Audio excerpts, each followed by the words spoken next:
right. Oh, that's a little loud still. Um, all right. It is Wednesday. It is fucking Wednesday. Can't believe it. Halfway through this goddamn week already. Um,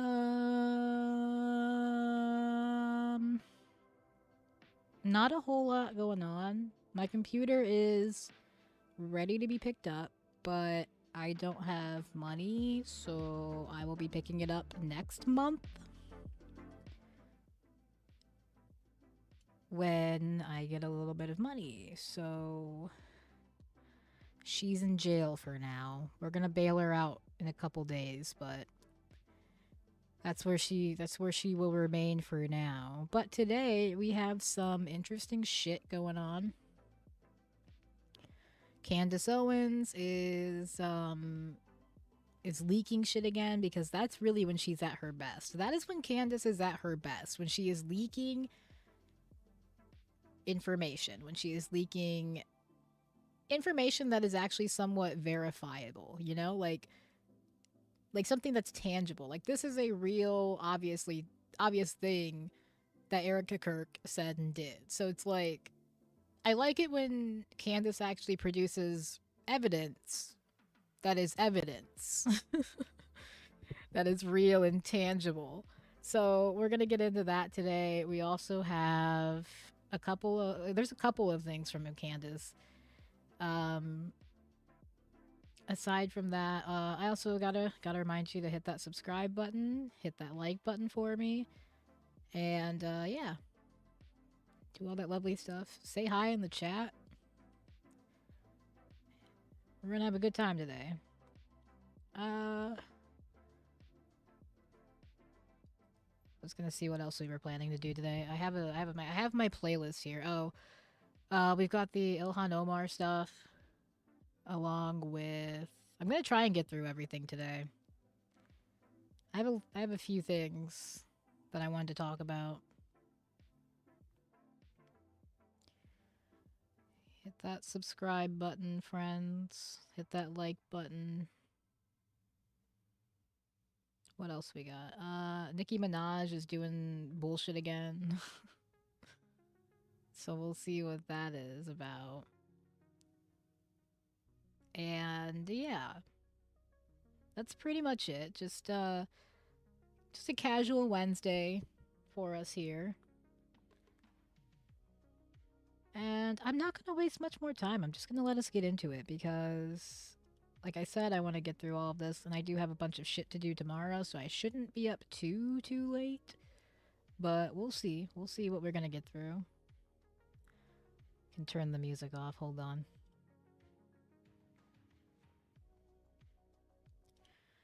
Boop. I also have some stuff on Twitter I want to take a look at here. All right. Switch us over. So we've got because I think she leaked something today too. She says another Zoom call leaks. I don't know if this might be the one I have on Twitter that I want to take a look at that she looks at later. So we might be able to skip the second episode, but this is the main juicy one here. Um and I have some different opinions than I feel like everybody else who has watched this or listened to this because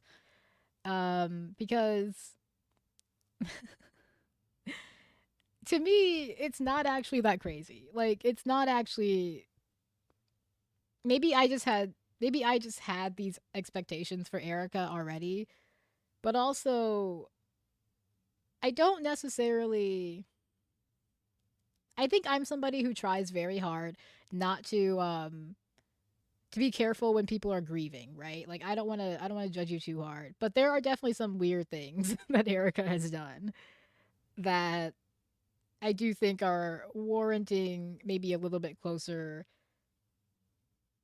discussion about, but I think it's really just representative of the right and their sort of money first mentality. I mean, I think it's that simple. Like, yeah, her husband died. Yes, she was going through it, but also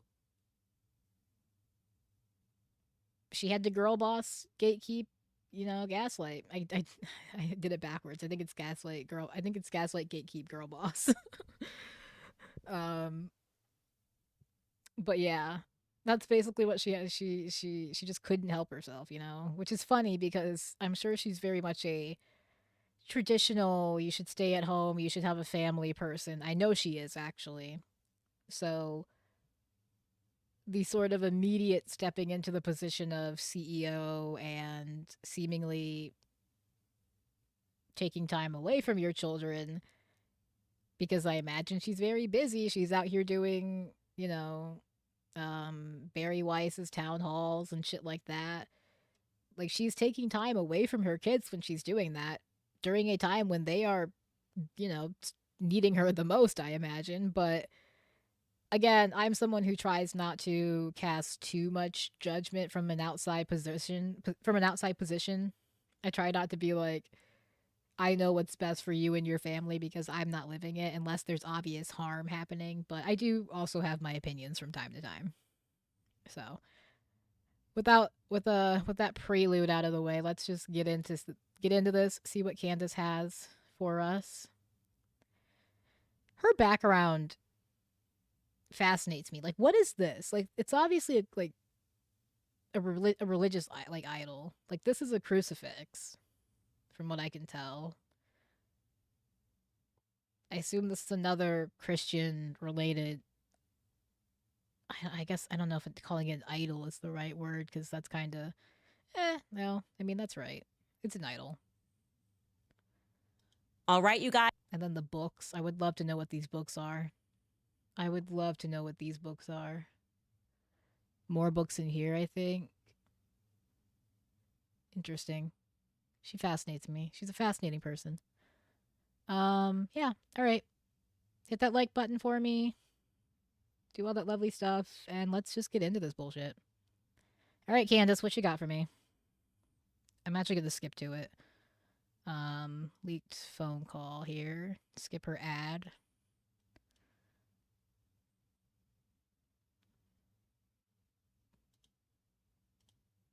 It's loading now. That's great. Those could be a 3-part series on. I'm gonna skip this a little bit too. She's basically just planning on doing a investigation, she calls it, into Erika. Look, I'm not picking sides in this mess because I think they're both a little crazy. But Candace is not an investigative journalist. like when she does shit, her investigations are kind of all over the place. So when she says she's going to do an investigation into Erika Kirk, I definitely have my questions about it, but I do think that she is going to do a sort of both sides approach here where she's going to take some things that are false that have been out there and debunk them to give herself a little bit more of credibility. I do think that's the strategy she's going to pull here with the Erika Kirk and Candace Owens, like with the Erika Kirk like investigation that she plans on doing. I think that's what's going to happen. All right. Where does the call start? Somewhere in here. Come on, Candace. You talk so much. Also, she still hasn't put her goddamn timeline up. That'd be real helpful for someone who's trying to keep your bullshit straight, like I'm trying to.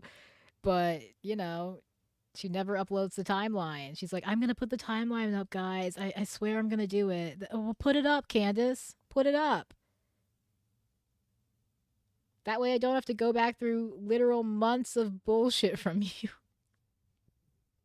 Please, I'm begging you, make my life easier. But I want to make sure that we properly and fairly contextualize it. So we're not being choosy. We're not cutting this for drama. The obvious point of this call to set this up is to introduce Erika. Like she's the new leader. Not even introducing, she's just heading up this call, but obviously she's going to be at the helm of this. So they're getting to know her. And she does begin the call by being thankful to the entire Turning Point USA team for their work at the memorial event. So let's take a listen. Hi, everybody. I still love all these emoji Zoom things. Wow. I don't even know where to begin. The fact that we... Okay, sorry, I have to rewind that real quick. Just to the top, just to the beginning of the call. All right. Erika Kirk's phone call with her with the Turning Point USA people shortly after Charlie Kirk's murder. Here we go. Let's see what she's got. I am so stoked to listen to Erika Kirk. Listen. Erika reminds me of a lot of girls I went to school with, and I think that's my problem. I can't take her seriously. I can't take her seriously as like a nefarious figure because she's operating on the same wavelength as a lot of those ladies were, and they're not like the best at like the whole nefarious movements thing. Like they try, but they kind of suck. So I don't know. As you can tell, like Erika has not won over the public. She's not won over the right wing, masses or anything. In fact, Candace has. So like again, it's like she obviously has a goal here, which is to take over Turning Point USA. Carry the flame, as it were. But she can't. Like she's just. I thought it was going to be an uphill battle from the beginning, simply because she was a woman stepping into a leading role in a inherently misogynistic environment. Right. The right is full of misogyny, and it just was not going to work out for her. I didn't expect the Candace Owens curveball of it all, okay? I did not expect all of this bullshit that we have gotten in the meantime. It's pretty incredible. I thought it was just going to be good old misogyny playing its role, but turns out it's misogyny and whatever the fuck Candace Owens is doing. All right, here we go. Also, this was after the memorial event, the big memorial event they did, and at the time, I personally was like, I don't think Erika's being performative when she says that she forgives Tyler Robinson and all that shit. In hindsight, as time has gone on, I don't know. I like hearing the way there's some things she'll say throughout this call here that make me kind of feel like there is definitely a little bit of a performance happening here. Not like more so than I originally thought there was, because I did think there was a performance, but I definitely thought that like some of it was her being genuine, like just being a genuine Christian, forgiveness and all that shit. Hi, everybody. I still love all these emoji Zoom things. Wow. I don't even know where to begin. The fact that we were able to pull off an event of a century, like it's just insane. We had over 275,000 people that attended, and stadium overflow, Westgate, insane, you guys. And then you have, was it 100 million? Over. You guys that heard the gospel and all about Charlie and all about everything that you guys... Like, I'm torn because there's this side where Erika's a more nefarious actor, She's really trying to grab the reins here, seize the power, whatever you want to say, however you want to spin it. And then there's the other side where it's like she's just a modern American Christian. This is just her really leaning into the Christianity angle, hyping up, like trying to make it out like she's more of a Christian than she is. Like, oh, they're hearing Charlie's gospel. God is speaking through us. Like that kind of shit. It's just I forgive Tyler Robinson for killing Charlie, blah blah blah. Like it's stuff like that where I'm like, yeah, Erika could be all these things that people say she is, like whatever. But I think she's just a former like actor, former person who was trying to make it in the public spotlight, like former pageant queen or whatever, former pageant participant. Um and she's not, I don't think she's this like big nefarious like I definitely don't think she's a CIA asset or anything. um I think she's just a normal person who, I think she's just your average clout hungry American, She's your average clout hungry, money hungry American. And in some ways, I think she's, not necessarily justified in that, but it makes sense because she wants to continue the company, wants to keep things going for her family, for her own comfort.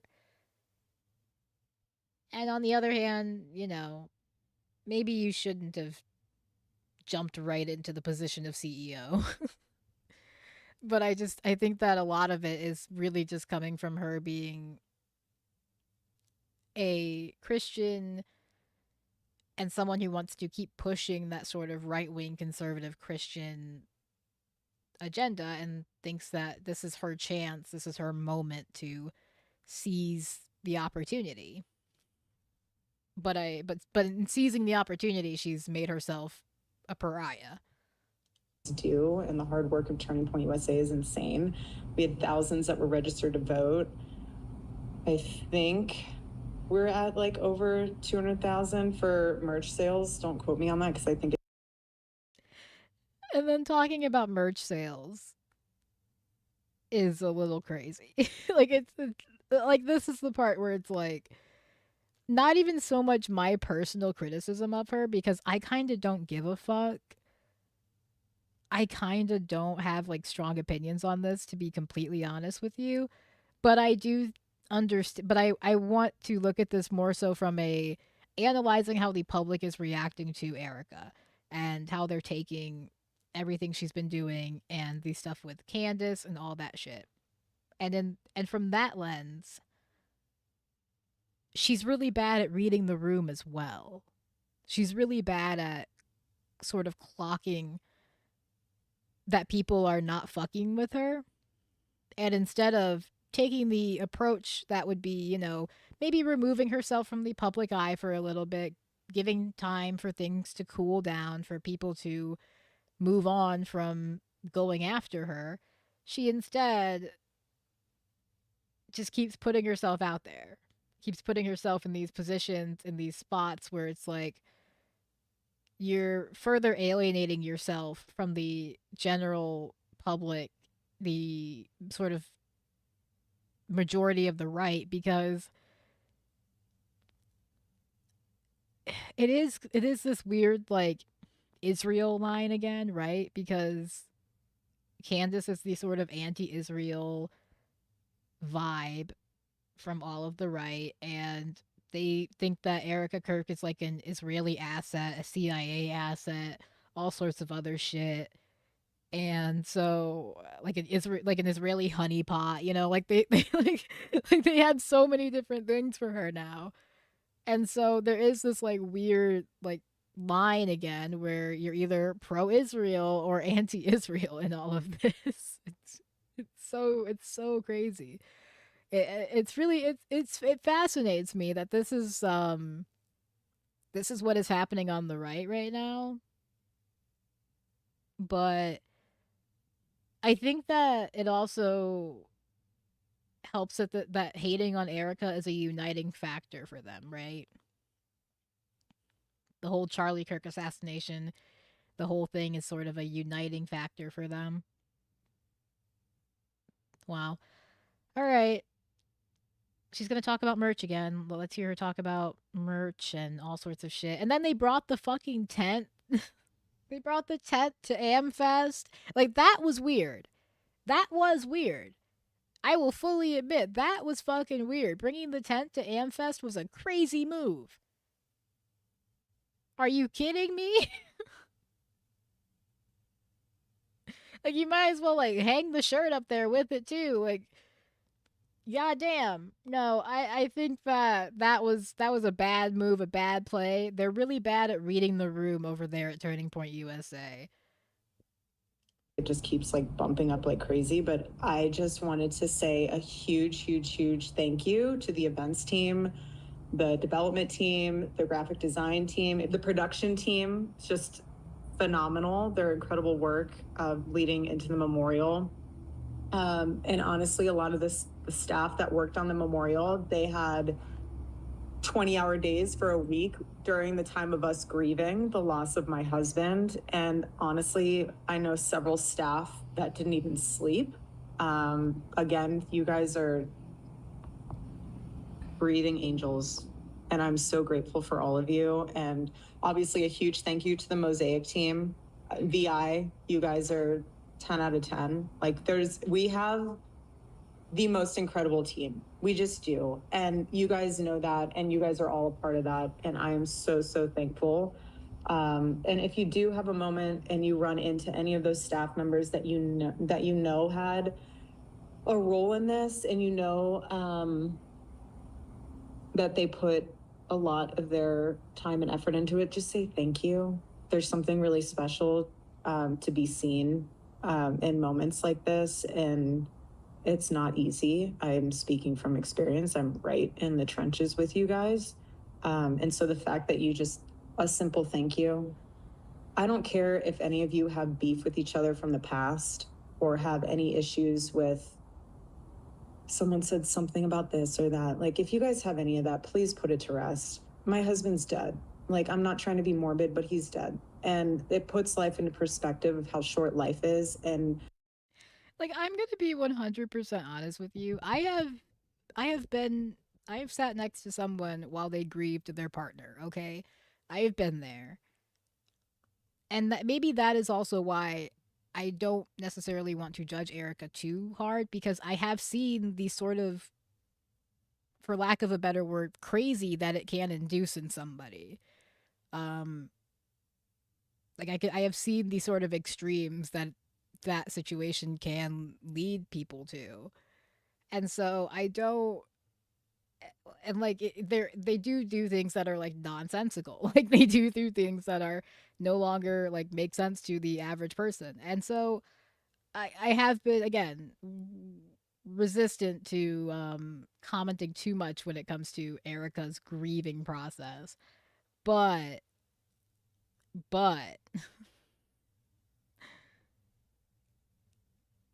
there is also just something about the way she presents herself, especially when there's like a camera on her.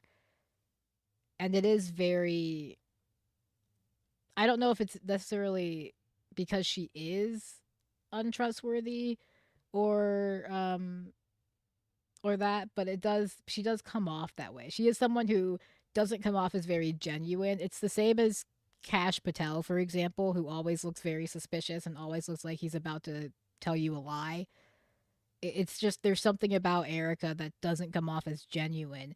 And it could be because she's not very genuine, or it could be because that is just how she comes off. Because even Kash Patel, when he is telling the truth, he does, which is rare, he does seem like he's not telling the truth. Oh man, yeah, she's telling like the employees to love each other and let bygones be bygones, because life is short. That's basically her whole message here. Relationships, and God puts people in your life for a reason, and it teaches you a lesson, it teaches them a lesson. So if you are going through a time where just lay it to rest. And we are moving forward, Turning Point USA 2.0 with Charlie in our hearts. And that's what he would want. Okay, so I'm just looking at the chat here, and you guys are responding live in the way that I felt. Like, to me, is it a little weird? Is it a little odd? Has she done some weird things here and there? Yes. Does this necessarily scream, I'm not grieving? This part, the part that we just listened to, I could put it on like she's trying to be strong. You know, I could put it to she's trying to be strong. She's trying to keep it together for the rest of the people there. Now there are other things that have happened that, you know, change that analysis a little bit. But if we were just looking at that section of the call, I would just be like, okay, maybe a little bit cheery given the timeline, but she's trying to keep spirits up. She's trying to keep people happy, but we'll keep going. Live, listening to this, it is the general tone that is off-putting. It's the laughter that is off-putting. It's, again, we are not even 2 weeks after watching your husband be assassinated. We're talking about numbers and metrics that have been hit. And like, I'm actually surprised by the amount of non-morbid jokes that she hasn't made, because I will say, when my friend lost her partner, she made a lot of morbid jokes, okay? Like, it was a time. So that again, that's kind of why I'm like I don't want to like read, I don't want to read into too much on some of the things she's saying, but it's just like, okay, Erika. Your actions combined with like, because I don't see the things, I will say the things that were weird for me. Amfest, the intro at Amfest, her outfit at Amfest. Again, I think that is it shows that she's not good at reading the room, and the people around her aren't good at reading the room, because why would you put a grieving widow in a shiny ass suit like that? Like, you made her look like a Vegas showgirl. And you put her out on the Amfest stage in front of all these people who are already looking at her with this very hypercritical eye. So for me, that's the part that feels weird to me, but it's not so much about Erika is, you know, possibly involved in Charlie Kirk's killing. It's more so these people are very bad at like publicity and very bad at PR, because how did you end up in this situation? You are a $1 million company, and you don't have like one person who works in PR there who could tell you that maybe we should put Erika in a, I don't know, black suit or something. If you want to have her wear a suit, like she's mourning. She's supposed to be playing the part of the mourning widow. Like, let's be real. like that's just what is supposed to be happening here. That is the societal expectation, is for Erika to play the part of the grieving widow, whether she is actually grieving or not. Like, that is what's supposed to happen, and she did not do that. And my question is more so, why didn't she do that? And less so, why isn't she the grieving widow? Because that doesn't interest me, I guess, for some reason. Like, I don't think she's involved in the murder, and unless she's involved in the murder, that part doesn't interest me that much. I don't care why she's not the grieving widow. I'm more interested in why she is not playing the part of the grieving widow. Why she's not putting in the effort to present herself as the grieving widow. That's the part that interests me. My husband's dead, not to be morbid. That is a sentence that and this was not my husband, and I had no sort of the type of relationship that she had with him, that I was able to utter. Lisa. Like, for example, I will tell you just one of the things my friend said after her partner died. And for like our, you know, for reference, we were younger. We were in our early 20s at this point, right? She would have us over a lot, so she was having a lot of parties because she didn't really want to be alone. So we were all making an effort to be around her, and we would be at her house a lot, right? Or at her apartment a lot. And at one point, she she spilled wine or something on her bed, and I had been there a few days earlier where she had spilled like something on her bed before, right? And I said, "Oh wow, your bed's really having a rough time these days." And her response was, "Why? Because someone died in it." And I didn't know what to fucking say to that, so I just went to the bathroom.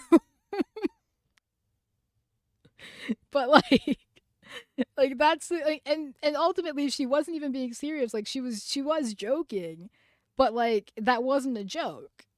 Someone had died in her bed, and I guess that's the kind of shit you get when people are grieving sometimes. So I don't know. I don't know. At that point, I realized you could probably say just about anything to me while you're grieving, and I'd be like, you know what? All right, man. Sure. Well, I mean, that's moving pretty quickly to the acceptance phase. Now, we know everybody grieves differently. In my imagination, I just thought she would be more upset. And I want to be clear, the overall mood of this call is extraordinarily upbeat. It's extraordinarily happy. But of course, as the CEO and chairman, she does have to address the elephant in the room, the morbid elephant in the room, if you will, because it's an obligation. You have a new CEO. The employees are working 20-hour days, but also their founder, Charlie, was publicly assassinated less than 2 weeks ago. You got to address that. And you're going to hear her address that by recapping to them that throughout these long working days, the employees were provided with ample resources while they were working. Take a listen. I'm just grateful that while things were still in motion and moving around. From a logistics standpoint, I do assume that they couldn't just cancel AmFest. But from a, again, like a PR perspective, they might have been better off just canceling AmFest. Like, I think it did more harm than good to the entire right wing landscape, because you had Ben Shapiro taking shots at Tucker Carlson, Candace Owens, Megyn Kelly, Nick Fuentes, and then you had Tucker Carlson coming on and taking shots back at Ben Shapiro. So you had that little interaction there. You had the fact that Candace wasn't there, so people were commenting about that. You had the fact that Tucker was there, so people were talking about that. And then you have Erika's appearances there. The only person who came out of that shit, actually, that's not true, because Nicki Minaj, she had a fucking, her audience did, like, that was just a mess. Online did not fuck with that either. So I don't know who benefited from AmFest this year, but to me, y'all might have just wanted to take the eat the cost, take the L, and cancel it. Because it did more harm than good. It made you all look terrible. And then the fact that this stupid fucking phone call only got leaked because I guess they fired people from Turning Point USA, and it's not lost on me that they fired people after AmFest. Like, obviously I don't know if there was a round of firing before AmFest, but I suspect there wasn't, given I imagine they wanted all hands on deck. And it's not lost on me that there's been a round of firing post AmFest, post holiday season. That's not surprising at all. Like, that seems about what I would expect from them.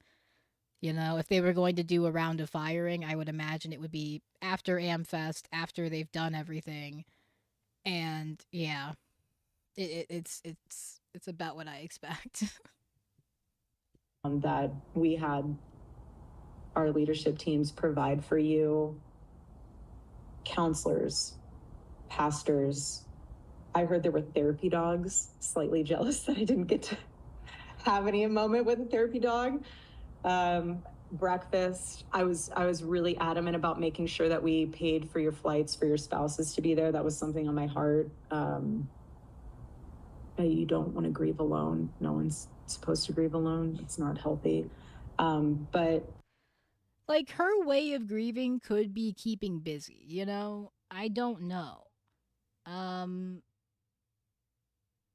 but again, my point is that she's not even playing the role publicly of the grieving widow, which is very interesting to me. For the most part, I would expect her to do that. I would expect someone who has a public brand, who has all of this fucking shit to deal with. And I'm not saying that she should have to do that. I'm not saying that I think that's like her duty to do that, but it's what I would expect of her. I would expect her to play the part of the grieving widow, to put on the act so that she doesn't have this whole, situation to deal with. Um, but she didn't do that, which does speak to her lack of foresight, her lack of, awareness when it comes to how she's being perceived. And I do think that is perhaps maybe a difference that I think Charlie did have, not to sing his praises or anything, because fuck Charlie Kirk. But I do think that he at least recognized the public sort of will or the public perception. I just think it's a beautiful honor that all of these benefits were made for the community to grieve and remember Charlie.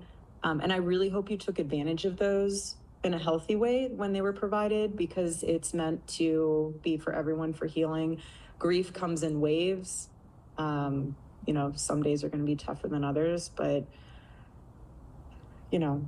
take it as it comes. And that's why you have your Turning Point family, and just lean on them and lean on. Yeah, like the family mention, and then the round of firings post America Fest, post all that shit. Yeah, I think that's probably not gonna go over too well with people.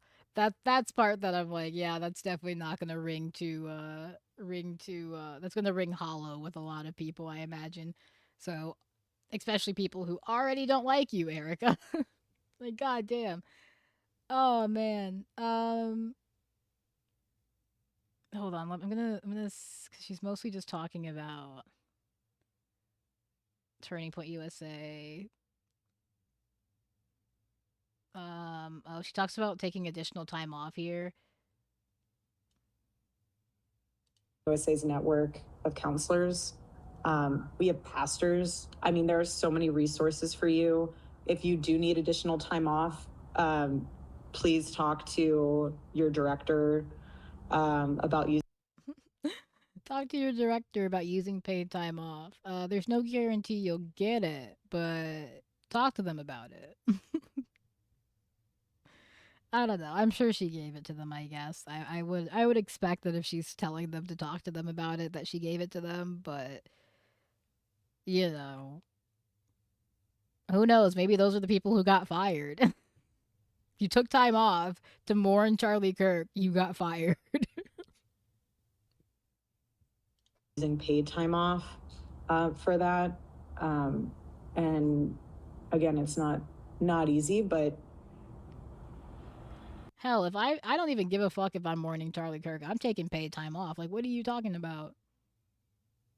Like, I'm so sad that Charlie died. I need like 2 weeks off to go to the Bahamas.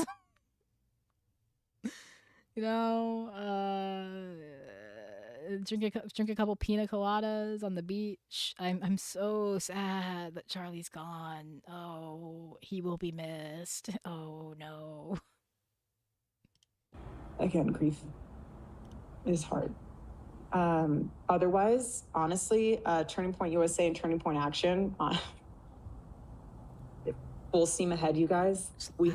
Charlie would want us to get back to work, and that's what we're doing. Like, again, I think that fuck Charlie. I mean, fuck Erika, fuck Candace. But Candace is like laughing. Like, she's laughing here. And it's like, I guess. Like, she had an awkward sort of chuckle. people's mannerisms don't go away when they're grieving, you know? Like I say like a lot, I'm sure you've noticed. I say like verbal ticks and stuff like that, they don't go away when you're when you're grieving. Like you're still going to have them. So I don't know if that's like one of her things that she just does or if she is actually laughing here like that. But that's Candace's, you know, that's her sort of thing, right? Is to really amp up this kind of shit. So uh like I do think Erica's done some weird things again, but reading into some of the stuff is very funny to me. Like reading into the laugh and stuff like that is very like oh, I'm a real investigator. I can really look into this shit and really analyze this human's behavior on a deep level. Like bitch, you're a podcaster.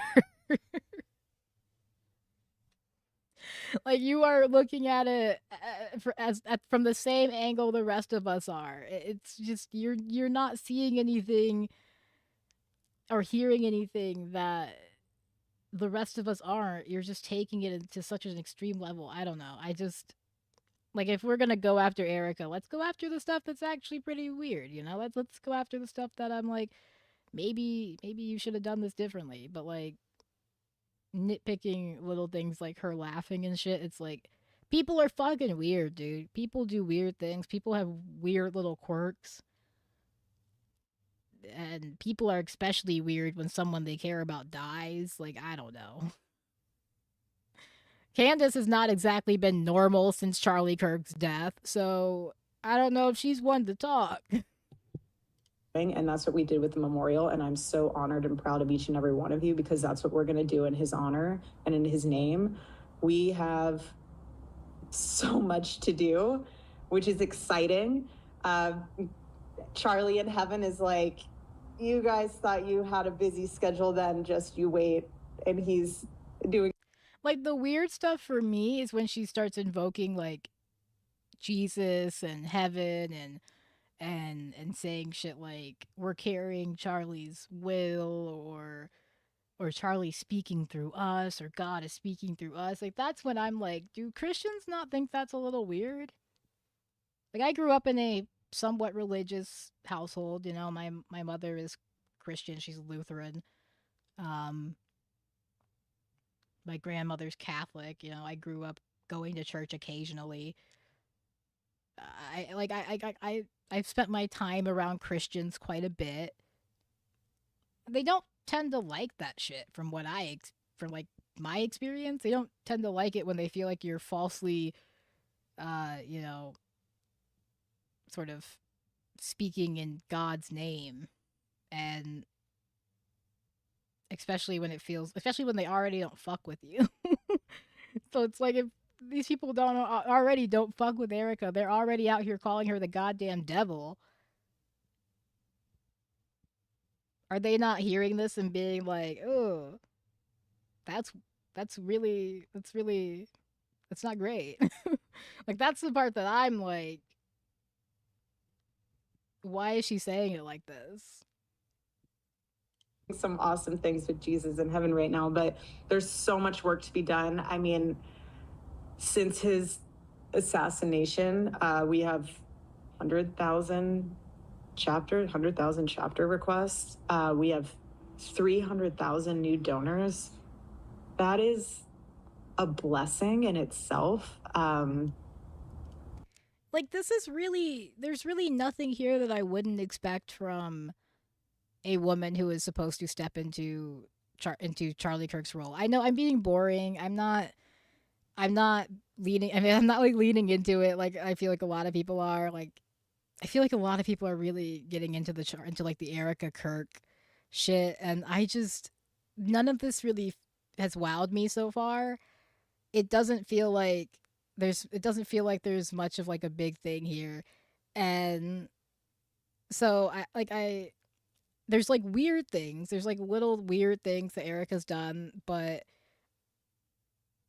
I this doesn't feel very different from what I would expect from a woman who is supposed to be putting on a brave face for the company, you know, who's supposed to be putting on everything's good, our money is good, the company's in strong suit, you know, we're not in danger or anything, even though our head of the company just got fucking killed.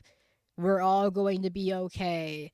Like, that's just the vibe I get from this. It's not like her being disconnected or disregarding anything. It feels to me more so like she's trying to play the part of everything's okie dokie, guys. Even though we know that things probably aren't okie dokie. Again, not normal. Oh, God. I think we have 50,000 plus hat orders to fulfill. Like the merch mentions and shit like that, those are weird. Those are still weird. Like, I do think those are still weird. You can find a different way to show the like the success of your company other than being like, this is how much merch we sold in the wake of my husband's death or murder. It's very that those are the parts that are also weird for me. Those parts, the parts where she's really leaning into the Christianity aspect of it all and being like, we're doing God's work, which is probably only weird to me and not weird to these guys, but it is weird to me. That and the fact that she keeps throwing up the merch and stuff like that. It's like, I know you're trying to show that the company isn't going under, isn't having trouble, but find a different way. Phil, I mean, I'm saying these numbers because it puts into perspective that we're not just sitting and thinking and looking at the wall being like, what do we do? Like that, there is so much to do. You have over 20,000 AmFest registrations. There's a lot happening there, and none of it is what I would be expecting to happen there. So basically what the employees said to me was that they got onto this call and everyone's exhausted, everyone's been working, they pull off this massive memorial. And then there's kind of this approach where it's like, well, if you guys need paid time off, like Charlie's in heaven dancing, wanting you to work harder. He's just up there like, you better work, but you can use the paid time off that you have earned, by the way, if you need to grieve more. But imagine you're the employee and you're like, okay, well, this is his wife saying this. So am I weird? Would I be like, I would be pretty weird if I needed to take time off and his wife is saying she's full steam ahead. That's the mentality. Like, yes. But it is what I expect from a woman who has decided to step into this role here. So, like, I think the criticism most people have of Erika is that she shouldn't have taken up the role of CEO, right? Like, I think that's really the criticism people have, is that she shouldn't have stepped into this role. She should have taken time to grieve, to be with her family, etc., etc. And because of that, all this stuff is weird, right? It comes off as crazy. I think my problem is I always expected her to try and step into the role of the Turning Point USA CEO. I always expected her to try and make that shift. And because of that, I never expected her to succeed, but I always expected her to attempt it. And because of that, this call is not shocking at all to me. Her mannerisms throughout this call, her actions throughout this call, while I try not to read too much into people when they're grieving, it's not surprising. Like, none of it is surprising. None of it is like, oh, she's grieving, she's not grieving correctly. It's very much like she's trying to play the role of CEO, and in doing so, she can't play the role of grieving widow, which is the problem. Everyone's expecting the grieving widow role. She didn't play the grieving widow role. She played the new CEO role. And because of that, we're now in a place where everyone is like, fucking, that's insane. But I always expected her to do this. I just did. I really did. I always expected her to try and play the CEO role, to try and take over Turning Point USA to the best of her ability. And because of that, I expected that this is how she was acting behind the scenes, probably trying to keep it together, put on a brave front, so to speak, put on the front of we're doing good. It's business as usual.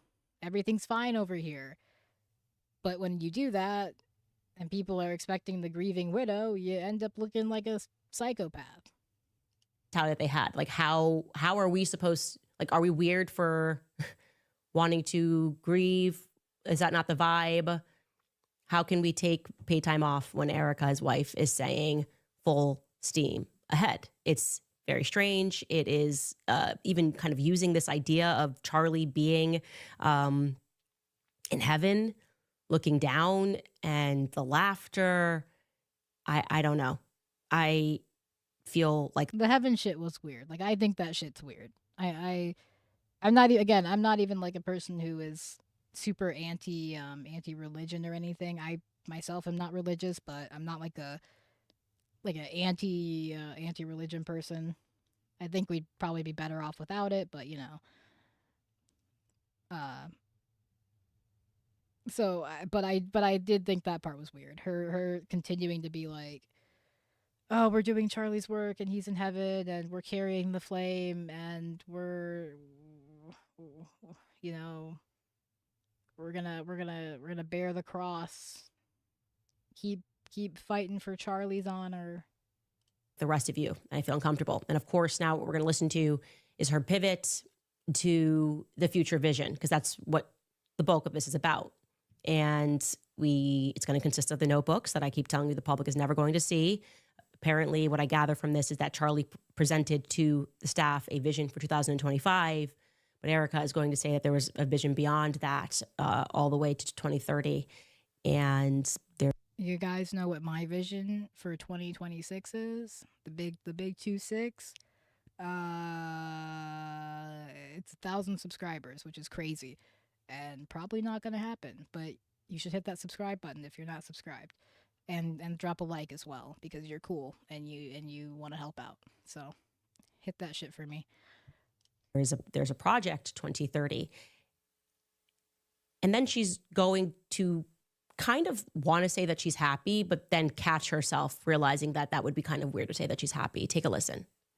The prophetic mind of my husband was that he always planned for the future.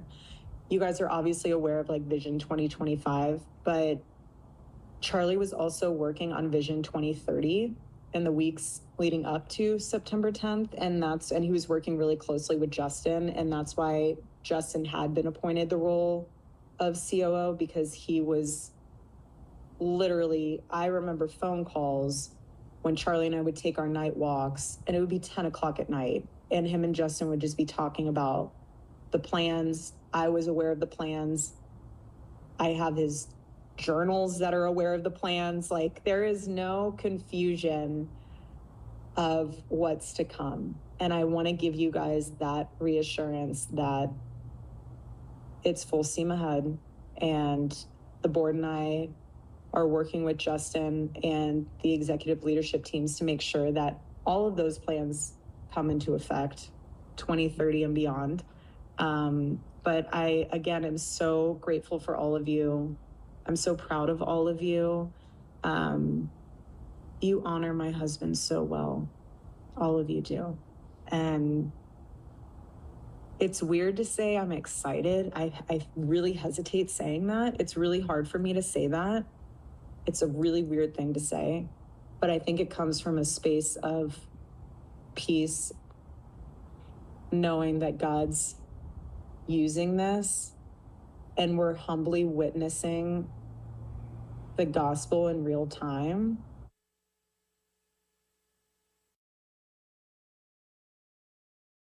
Like, it's weird. You don't gotta say that shit. Erika, girly pop. I'm trying to give you the benefit of the doubt here, all right? I'm trying to give you a little bit of space, a little bit of wiggle room. Not many people are, but I'm willing to extend not an olive branch, but you know, a bit of a not a lifeline, but the I'm willing to suspend my disbelief for you for a minute. You know, I'm willing to believe that you can be a somewhat decent person, but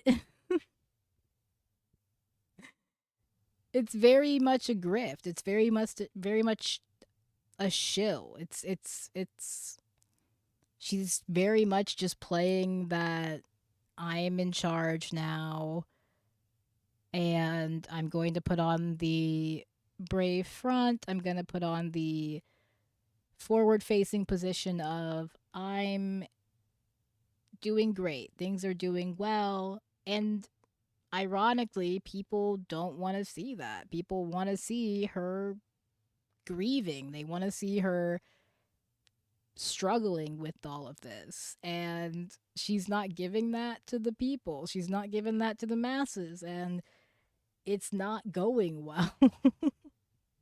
And again, I like taking a step back.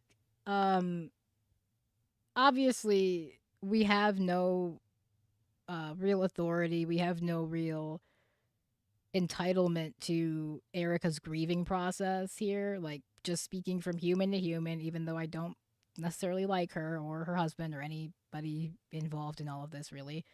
But just from a human to human perspective, you know, we're not owed that at all. But Erika is trying to put on a certain like outward facing like mask. She's trying to be a certain person. She's trying to be Erika Kirk, the head of Turning Point USA. And if she wants to do that, the funny thing is she needs to show herself grieving because people want to believe that she cared for Charlie, that she is struggling with all of this. And for some reason, she's not doing that. For some reason, she's not giving the grieving process. I don't understand it from a purely PR standpoint. I don't get it. I don't understand why they have decided to completely ignore this aspect of it, completely ignore the PR, the sort of what does the public think of Erika? Like if you want her to take over Turning Point USA in an effective way, like Charlie led it, which was, I guess, considered effective, then she needs to have more of the public in her favor, and she doesn't have that. So it's weird to me. That's the weird part to me. The weird part is why she has chosen not to lean into the grieving widow role, especially when I think that is the most opportune position for her. That is the most beneficial position for her across the board. So the fact that she's not taking it, very fascinating, very interesting, very weird. Not quite sure I get it, but we'll see how this plays out for you. I don't know what to say. She doesn't want to say she's happy. I don't want to say I'm happy, but where it comes from, I'm going to explain the happiness that I feel. It comes from peace because we're witnessing the gospel in real time. All of this makes my skin crawl. It genuinely makes my skin crawl. I'm going to go ahead and say that. You can go find your commentator who's going to tell you everybody grieves differently. Nope, that is less than 2 weeks after Charlie was publicly assassinated. That doesn't feel right. LOL, I guess that's me. No, again, I do think there are things that Erika has done that are weird. I do think that I do think that. I don't think that the weird things are necessarily all of the things that that Candace has pointed out. Some of those things I do think are just kind of silly human things that we do when we're in a period of high stress. But Erika has definitely done some things that I'm like, why did you do this way? To me, it doesn't feel right to, I would say, the majority of people, or that doesn't feel right. Knowing that they're joyous at dinners. And again, this is when people who did not know Charlie could not stop crying and were sending me emails, who've never met Charlie, who didn't even know what Turning Point USA was because they watched his assassination, could not stop crying and pull themselves together. That is not the emotion. Okay. There was another call here that I do have from Twitter. 1 second. That they leaked recently that I wanted to take a look at here. And this one does have video.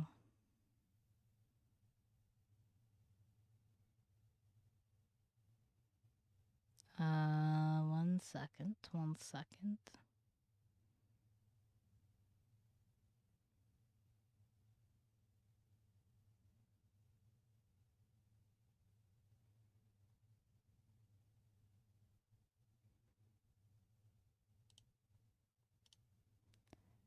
All right.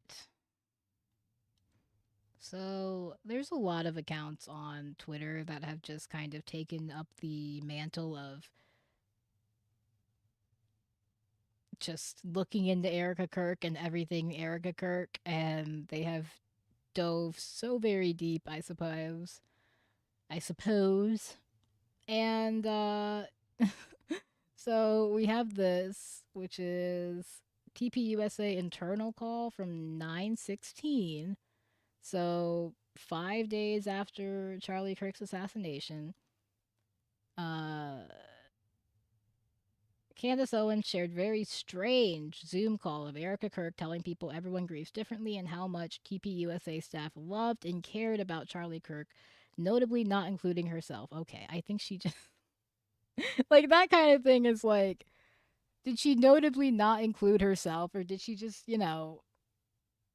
think that that probably went without saying? I don't know.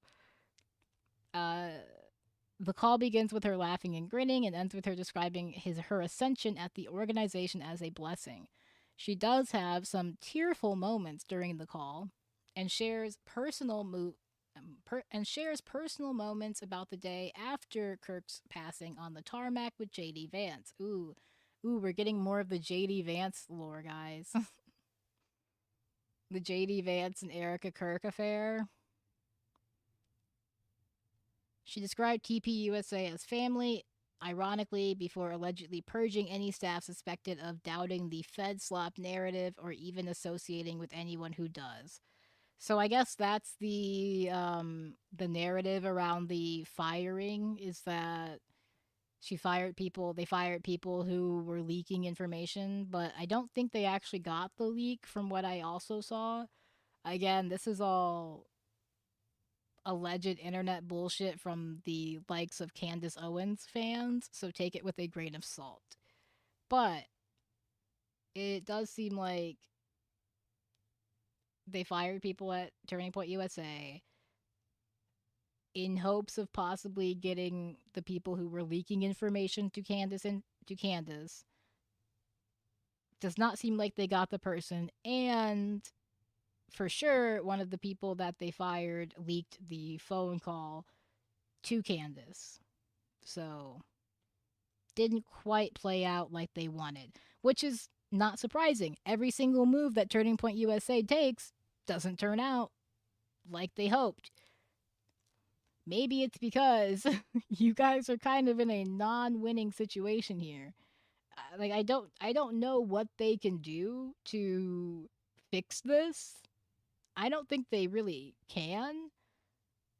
Um Getting rid of Erika Kirk, I guess first of all, having her take a backseat role, getting her out of the public is the first move. And I don't know what else, because Candace has got people locked in, dude. It's kind of terrifying. All right, let's take a look at this. Let's take a look at this. Again, this is 5 days after Charlie Kirk's assassination, or 6 days after? 6 days after, right? Because it was 9/10, not 9/11. 6 days after. This person tricked me because they said 5 days after, but this was 6 days after. Oh, look at all the thumbs up. Look how cute that is. Sorry, this is a little bit more informal than probably Charlie would be reacting. How sweet. I didn't know they could do that. I hate Zoom. I never like Zoom. Sorry, you guys. I just wanted to say first and foremost, my heart obviously is broken for you guys as much as it is for our family. You guys lost not only a boss, but someone that you looked up to, someone that you believed in his mission, that you also that you loved. You loved listening to his show.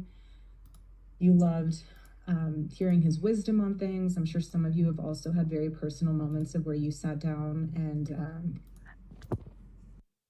had private conversations with him. I want you all to hold on to those. And I want you all to. Like, at most, I think Erika needs a PR person to write better speeches for her and pick better outfits for her, and 98% of this problem goes away. But I don't think she's gonna do that.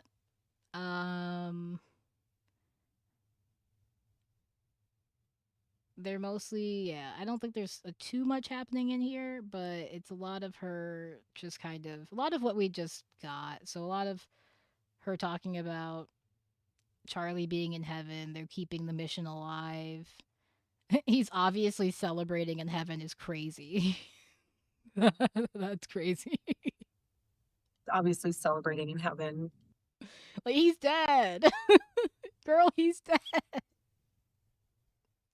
Why you gotta say it like that? Oh my god. Okay, alright. See, like, it's things like that where I'm like, did you just need someone to word that better for you? Did you think that was a banger in your head or something? Did you think that was gonna pop off with people when you said that shit? And that they weren't gonna think it sounded weird as hell? Amongst many things, but he's so proud of all of you. And he's so proud of all of you for. Like, this is just a personal thing. This is just a personal thing. But when people say, like, he's so proud of you, it does make me feel a little weird because, like, they're dead. They're dead. And obviously, if you believe in an afterlife, then you're going to have different opinions about this. And I'm not even someone who necessarily doesn't believe in all of that, but, or doesn't believe in an afterlife at all, but I just, like, they're dead. Maybe we can switch to the past tense now. I don't know. Is that weird? Am I being morbid? Like, am I being, like cynical? Like, maybe this is just a me thing. Yeah, I don't know. It feels weird when you say, like, he's so proud of you. Like just say he would be so proud of you. I don't know. Cuz, like, we don't know. Maybe he wouldn't be proud of me. He's dead. We don't know. I don't like to speak for other people, especially for, like, especially for the dead. Keeping this mission alive, and he knows that you can do it. That's why you're hired. And he knows that you will be able to carry the torch, and he knows that you're. Carry the flame. Carry the flame. Literally carrying the flame. Oh my god. Carry the torch. Oh god. No, Erika said it first. Erika said it first. Charlie Kirk, carry the flame. Fight for his honor, honor his name. She literally said it. Like, this is literally her fucking speech. It's just her being like, we are Charlie Kirk. Like, she's just saying we are Charlie Kirk.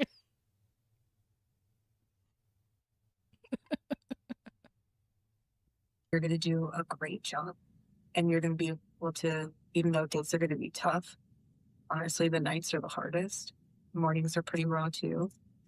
But just what I've noticed these past several days is if I didn't have the family, the Turning Point USA family with me, all of you, I would be a disaster. I mean, I would be in fetal position 24/7. But the fact that we have a continued mission to look forward to, and we have our family, it's everything. And some of you, this is your chosen. They are all Charlie Kirk. Yeah, a lot of just leaning on each other. Lean on me. Talking about honoring her husband and his vision. Yeah, not a whole lot. Not nothing too interesting, but you get the idea. How are these? Do you get moon cult vibes from after Charlie Kirk TP USA 2.0? What does that mean? Moon cult? Is that something I'm supposed to know? Or is that like a right wing crazy conspiracy that I'm not privy to?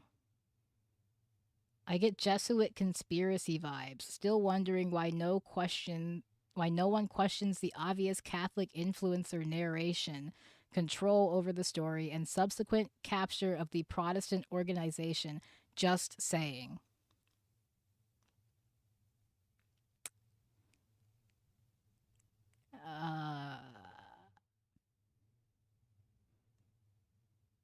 What?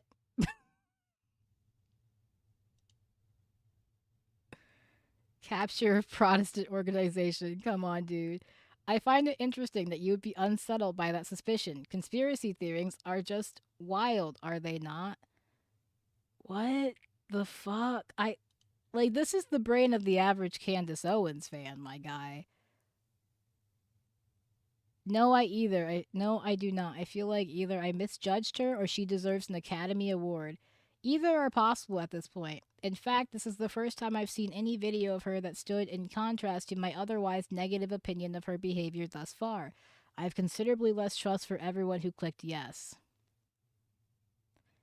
Look into whether or not TPUSA funneled money to Johnny Moore while he was running the Gaza Humanitarian Foundation. What the fuck does it have to? What does the GHF have to do with anything?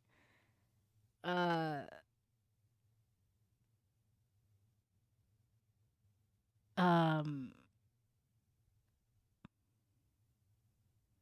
okay.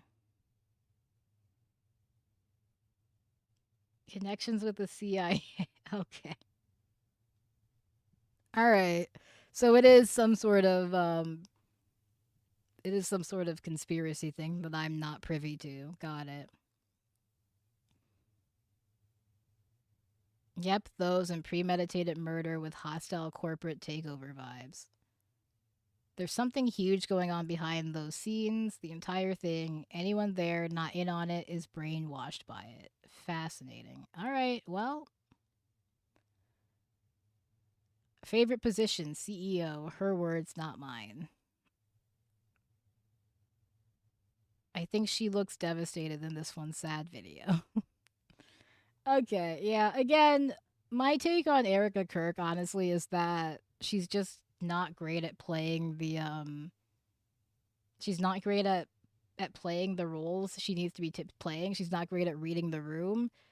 I don't think it's necessarily a big conspiracy or anything like that. I think she just sucks at communicating and being a public figure.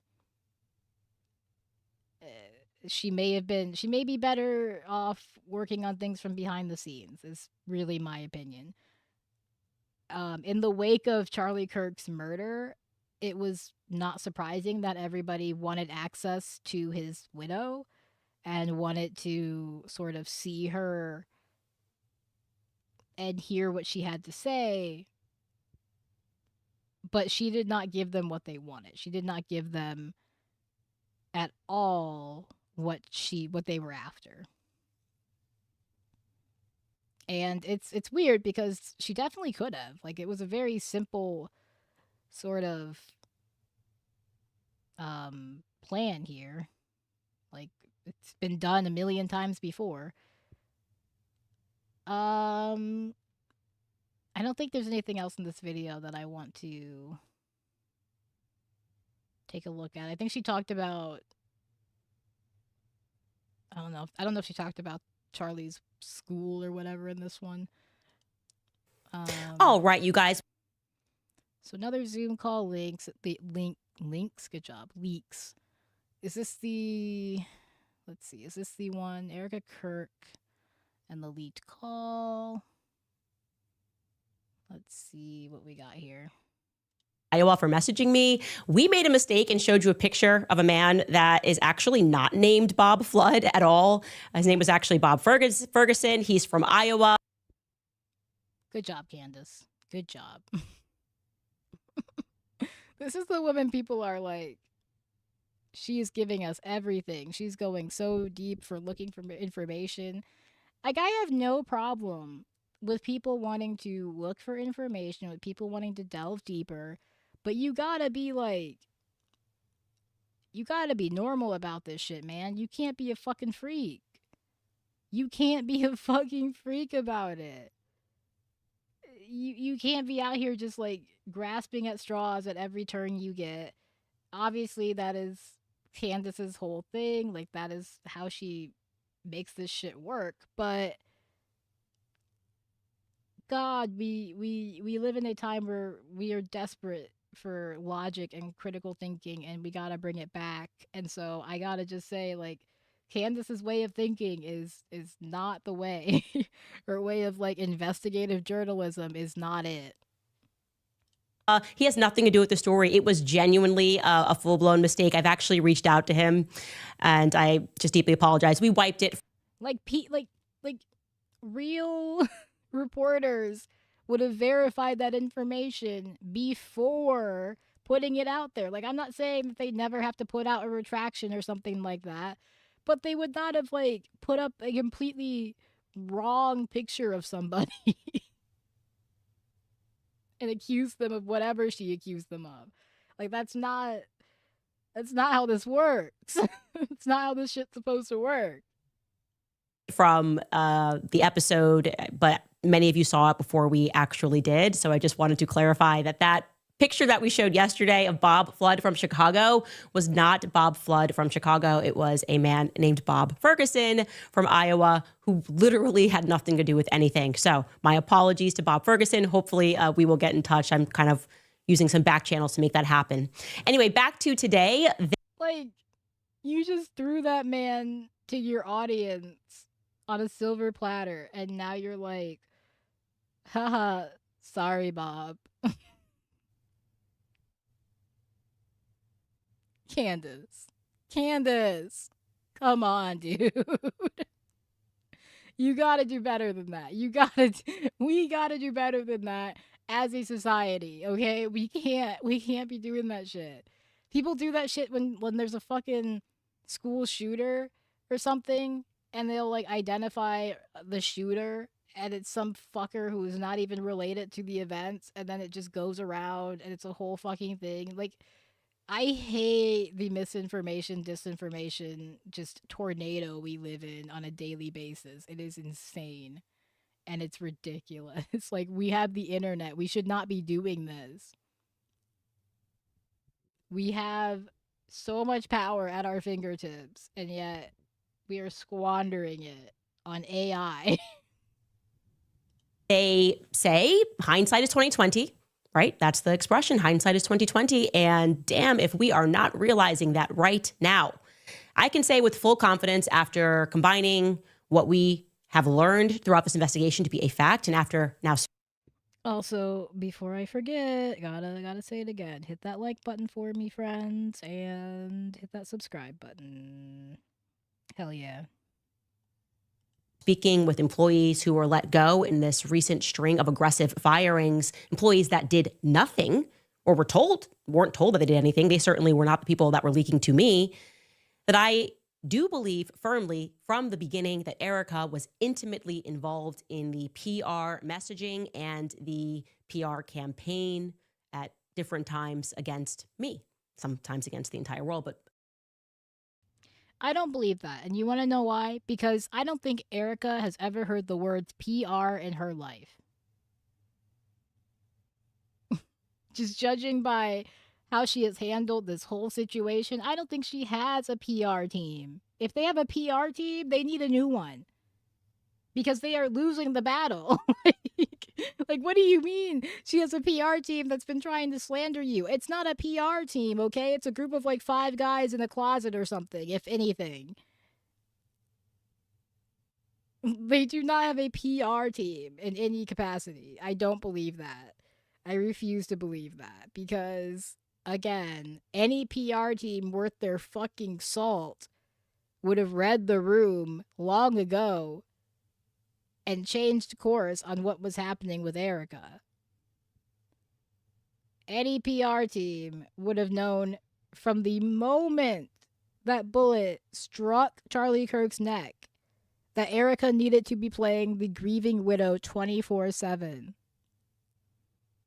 They would have known. They would have known that no matter what Erika did, she was always going to get some pushback because there were always going to be some people where women cannot do anything right.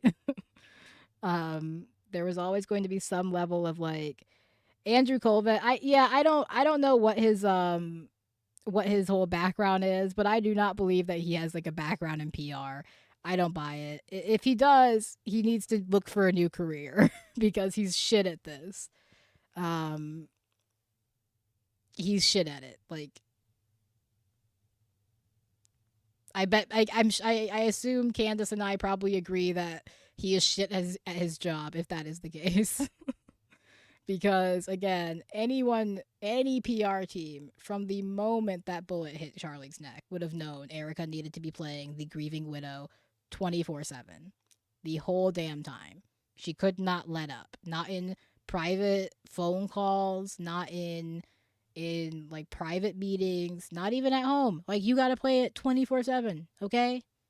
I don't want to even hear that your kids think that you are not grieving correctly, Erika. Like, you got to be playing the role. Like, there's just no way about it. I don't know anything about him, but he sounds like he's terrible at his job if he like, obviously I've heard Candace mention Andrew Colvett before a little bit. It's hard for me to keep all of the things that she says straight, so I don't know all of the lore regarding him. But I have obviously heard her mention him before, so I am familiar with that name when it comes to Turning Point USA. But yeah, he's seemingly not good at his job, or at the very least cannot read the room properly. Might be time to get some outside help on that regard. Against me in particular. Just to recap why this is now suddenly important, no one's picking on her. We have confirmed for a fact that she lied. She lied to my face, actually, regarding the Superman neck. She blamed that on Andrew Colvett, said that he went rogue, that Dr. Lee Trotter also went rogue, violated HIPAA, that they hopped on the phone and did this without her consent or knowledge. Then on top of that, Andrew then sends out a tweet. I told you, confirmed Chief of Doctor did not violate HIPAA. It was actually a three-way call, and the statement pertaining to Superman neck came from her. Andrew Colvett, in that regard, was doing Erika's bidding. He was taking a figurative bullet for her. She did not misspeak there. There's no way to look around it. She lied. She lied right to my face when she said that. She knew that HIPAA, he didn't violate HIPAA. She lied to a doctor, a surgeon, and she knew that she was on that call. So let's just say that clearly. We've also now confirmed that she was at the Hamptons retreat, the now infamous Hamptons retreat. She was present when Bibi Netanyahu called. And that bothers me because I was out here catching a lot of heat for telling the truth. Now, we have two different versions of that story. Andrew Colvett said that Bibi offered to fund Turning Point to the next level. I have since confirmed what Andrew Colvett said with two people that are not related to Andrew Colvett at all. Erika, despite being at that dinner and confirming that she was there, does not remember that part. She says that there was not an offer that was made and that Bibi was calling about the letter that Charlie wrote him back in May. Okay, so I'm not going to watch all of this because I don't really feel the need to, but for the most part, the gist I am getting from the past few couple weeks, or ever since she had that meeting with Erika to begin with, is that she has been, slowly turning up the heat on Erika. Like, honestly, Erika and Turning Point USA, they're kind of like the frogs in the boiling, and like when the water and like the slowly boiling of the water. Like, that's really what's happening here. Candace is slowly turning the heat up, slowly boiling them alive, and they are just kind of sitting there and taking it. Um, yeah, I don't know what else to say about that. She is finally starting to hone in on Erika Kirk, which I did expect to happen back when she first started all of this. She was dancing around the Erika Kirk subject. I think that she was ultimately just waiting until the public opinion shifted enough, until people were in a position to accept her going after Erika Kirk, and till they were far enough out from the assassination, there had been enough of a grace period, and there had been enough negative Erika Kirk sort of sentiment that she could, lean into it. So that's where we are now. Not saying that Erika hasn't done some things that are maybe warranting a second look or a little bit of a side glance. She definitely has, but I don't think that she's like the smoking gun or anything. I don't think that it's like, I don't know that it's worth like delving into finding out more about Erika Kirk and everything. Like, I think you're not going to find much there. I think you're just going to find a sort of clout hungry person who got a little lucky. She met Charlie Kirk. I think she probably did care about Charlie. I don't think that was like fake or anything.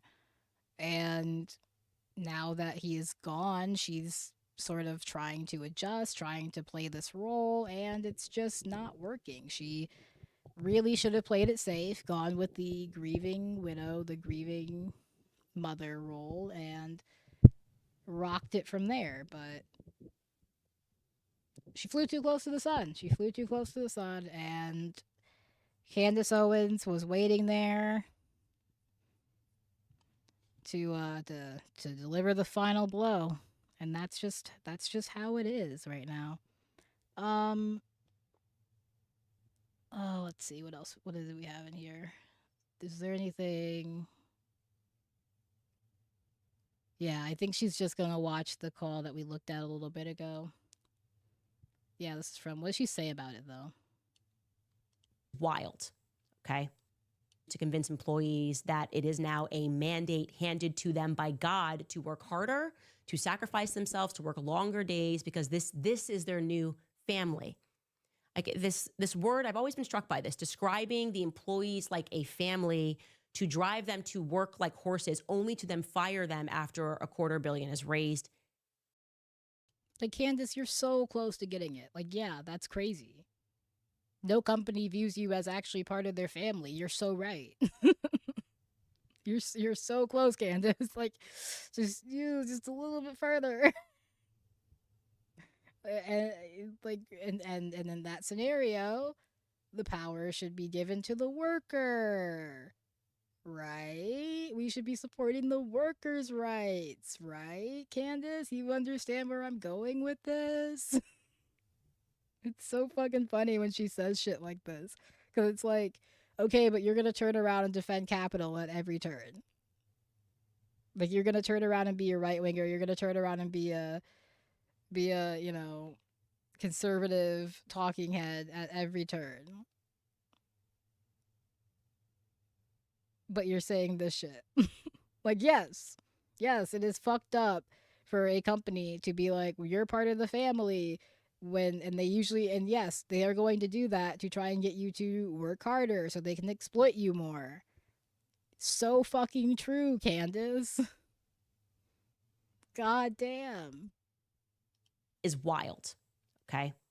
Like I said, at least she is not dressed in hair and makeup. She is at the office. I would say the bad news is that once again, Erika is going to stop herself from using the word happy in the context of Charlie and how he must be feeling in heaven. I'm going to let this play out for 5 minutes straight, and there is no context needed other than this is 5.5 days after her husband was publicly assassinated. And yes, in the background, that is Terrell Farnsworth, the guy who took down the cameras. Yeah, but we are going to see some grief. So I'm going to allow you guys to watch this for 5 minutes. Had private conversations with him. I want All right, I'm not gonna watch this, but yeah, I don't know. Erika Kirk is she just wants the clout. She just wants the clout, and she just wants to be in the position of power, and she got that. And I don't think that she necessarily is playing it playing her cards the best that she could be or whatever, and it's made her look not great. Um okay, I think yeah, next is the so we're gonna move on from the Candace Owens, the Erika Kirk of it all. My final opinion is again just that Erika is sort of she's Erika. Not necessarily a nefarious figure, but definitely not playing the grieving widow role, which would be very easy to play, and she's just chosen not to for some reason. um but yeah, that's really it. Interesting. Very interesting. I am curious as to why she's not doing that. Why she's not taking the easy route. Why she's not just leading into that angle. Um, it would have definitely saved her a lot of pain and suffering. So I'm curious as to why she's not doing that. But we are going to move on from this now because I've definitely had enough Candace to fry my brain for the night. And we have other things to get into. So, Ilhan Omar was attacked during a Minneapolis town hall yesterday. And I'm going to just play this for now. And we will talk about it afterwards. But yeah, so Ilhan Omar, this was during a town hall, and this man just, I guess you'll fucking see. Fucking crazy, dude. And oh boy, do I have some fucking thoughts on this shit.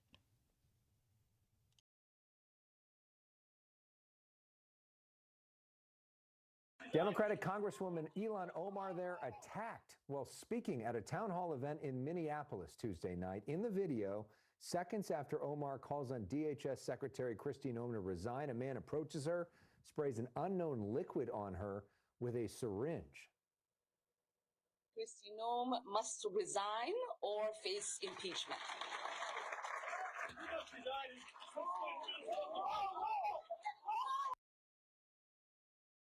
Okay, so first things first, I 100% love how she was about to just beat that man up herself, alright? And I know that motherfuckers are saying this shit is, I know that motherfuckers are saying this shit is not real, it's staged and all sorts of stuff, but I, obviously I don't think it is. Um, but people are saying that, and I know that they're gonna use like the reason. Oh, that's weird. I don't know what the hell just happened there. Okay, weird. But the stuff that they're gonna use this as like a oh she was, she knew she wasn't in danger and shit like that, which is ridiculous. But I think it's just more so she fucking says it herself. She's like I've lived through war. Like she's just not afraid of this bullshit. Like um yeah, this is 100% on Donald Trump and the Republicans who have continued to say just the absolute most racist, bigoted, atrocious shit about Ilhan Omar. They have gone after her forever, like just her entire political career. You have Donald Trump pushing the idea that she married her brother to enter the United States illegally, which is insane, especially if you just like I've done this before, but like you can just go to her fucking Wikipedia and it will show you that she was a fucking citizen before she ever even got married to her first husband, let alone the second husband, which is the person that the sort of marriage controversy surrounds, the person that they think is her brother. It was like her second husband, And if you go to her Wikipedia, you could even just fucking see that she became a citizen at least a few years before she even married her first husband. So the idea that she married someone to get into the United States is completely bullshit. And then the idea that she married someone to help them get into the United States is also complete bullshit, because if she did that, the person didn't even fucking stay. They now live in like fucking England or something. So where is the logic? Where is the fucking logic in all this bullshit? It's not there. It's just complete made up lies. So this shit is a direct result of all of that rhetoric, all of that bullshit that they have directed towards her. And if something does happen to her, it is also directly on them, because they have continued to just weaponize the worst shit against her. And it's all because she's fucking a Muslim Somali woman. Like, that's it. Like, that's it. That's literally it.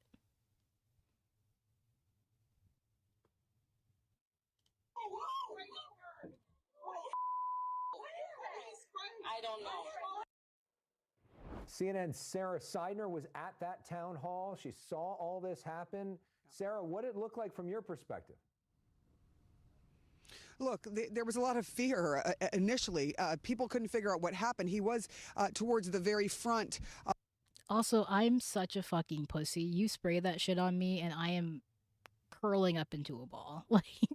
I do not like mysterious, strange liquids on me in any way, shape, or form, especially since they keep saying it smelled like vinegar. The moment I smell that shit, I'm literally just collapsing in on myself. Like, you've won. You win.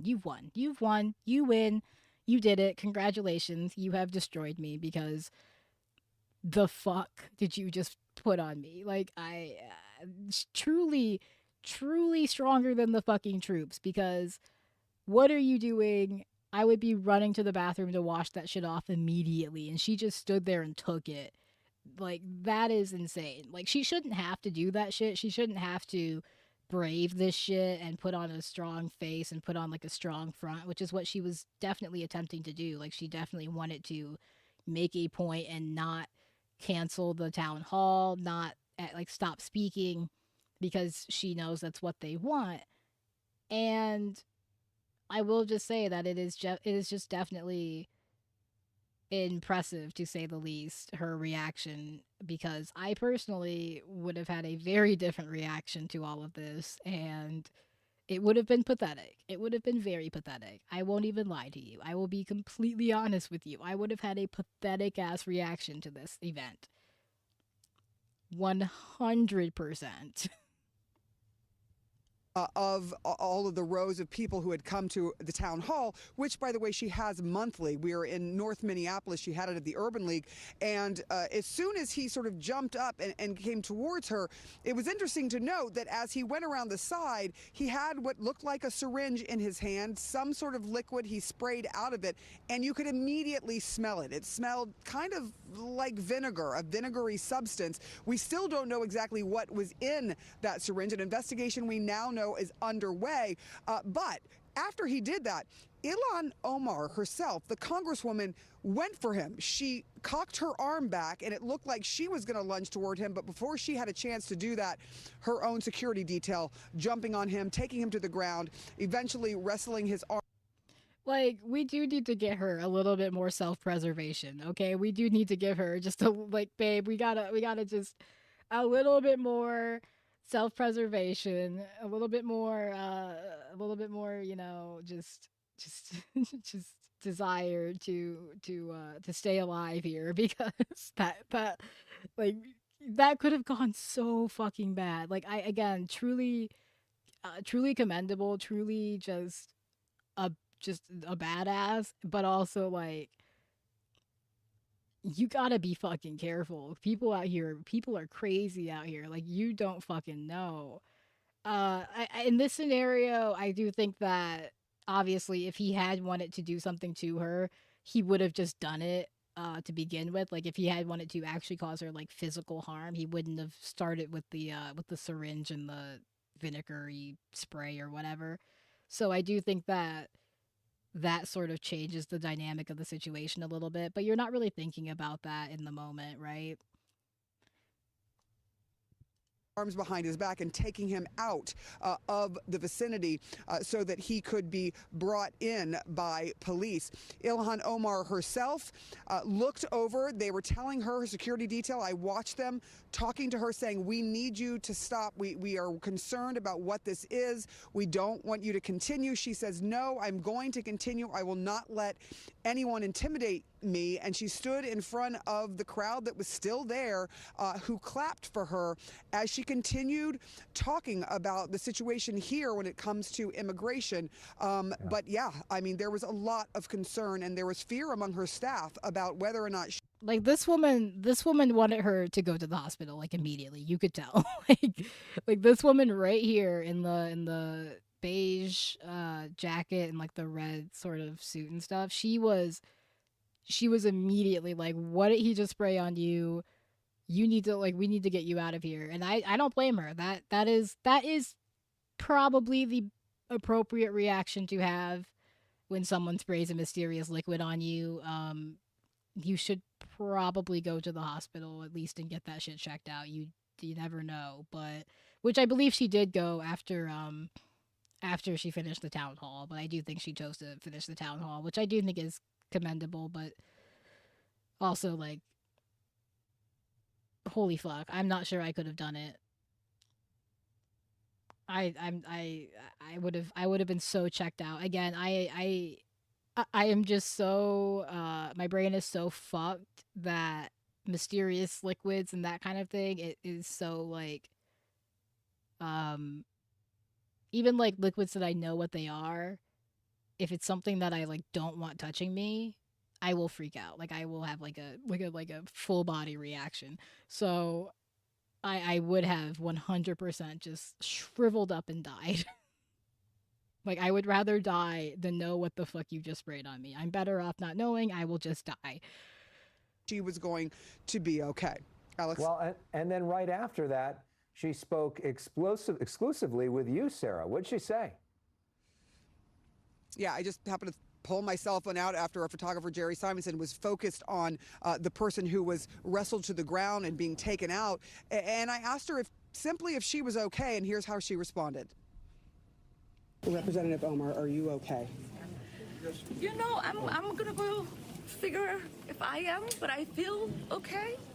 I feel that it is important for people, whether they are in elected office or not, to allow these people to intimidate us, to make us not fight for our constituents and for the country we love. And as I said, you know, I've survived war, and I'm definitely going to survive intimidation and whatever these people think they can throw at me, because I'm built that way. Thank you. I'm built that way. Her last words there as she went to the back, where she eventually began getting checked by medical staff. But yeah, this was a moment that did freak everyone out in the room, considering that just like many other members of Congress, Ilhan Omar has gotten threats. She's gotten death threats. But her staff tells me this is the first time that she's ever faced any kind of attack inside her own town halls, which she has regularly, like I said, once a month here.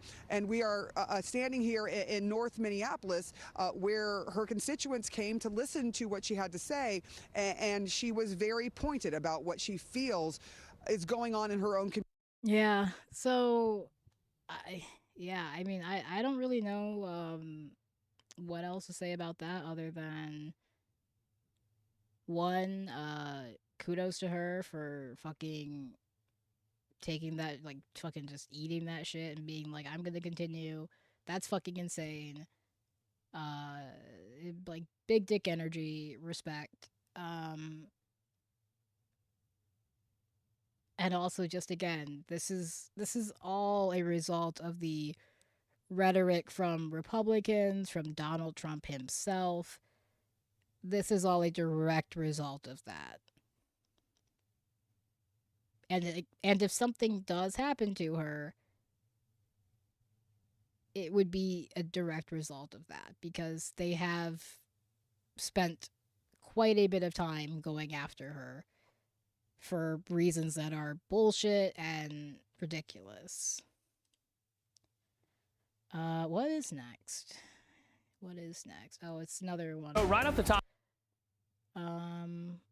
Oh yeah, what we know about. So this is what we know about the guy who attacked her. Let's see what we got. I know there was some stuff. I'll see if I can actually find it. I'll see if I can find his like Twitter and stuff. It was going around earlier. So here we go. Top this hour, let's get to that moment caught on camera in Minnesota. You see lawmaker Ilhan Omar. There she is at a town hall. And seconds after this, she was attacked during that town hall. Watch that moment. DHS Secretary Kristi Noem must resign or face impeachment.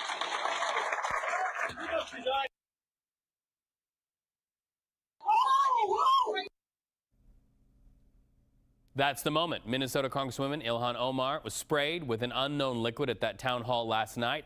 The man who rushed Omar caught and cuffed today. Police say he's 55-year-old Anthony Kazmierczak. When this happened, Omar was in the middle, as you just heard, of calling for ICE to be abolished and for DHS Secretary Kristi Noem to resign or be impeached. Well, after the attack, the representative was defiant. She continued the town hall. She was not injured. But of course, all of this comes as people in Omar's district protest the details surrounding the fatal shooting of ICU nurse 37-year-old Alex Preddy during ICE operations. CBS News got a look at a new CBP report revealing 2 U.S. Customs and Border Protection agents fired their weapons during Preddy's killing. So let's go live to Minneapolis and CBS News correspondent Ian Lee. Ian, we all saw what happened to Representative Omar. What have you found out about the guy caught on camera spraying that substance? Hi, Reed. Yeah, we're learning more about this man. From court records, we know that he's twice divorced. He's filed bankruptcy multiple times. He has been charged with a DUI, and he's had other minor traffic violations. We have tried to reach out to the jail where he's staying to get more information about him. We know that he is charged with a third-degree assault.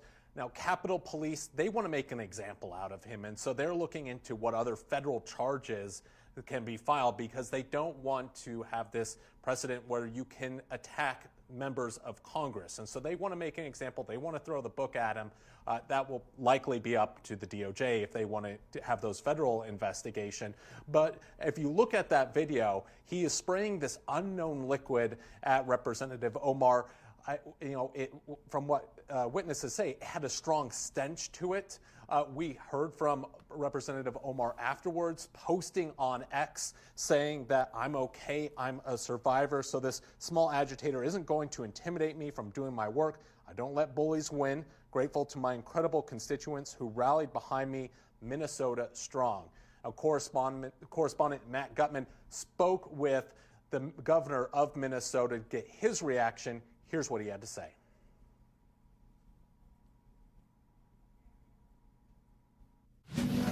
So many people are curious about. Okay, real quick, because I think this is so fucking funny. So if you fucking are on Twitter and you're like, signed up to do their fucking community notes bullshit, right? So we have people who are trying to put community notes on the on like posts about Anthony Kazmierczak. I can't say Polish names. Is that a Polish name? It's probably a Polish name, right? I don't know. So they're saying it's like you got this one from Ed Krasenstein saying he's a Trump supporter, and then you have these community notes who are like, there's no definitive evidence of Kazmierczak being a Trump supporter. You have this one,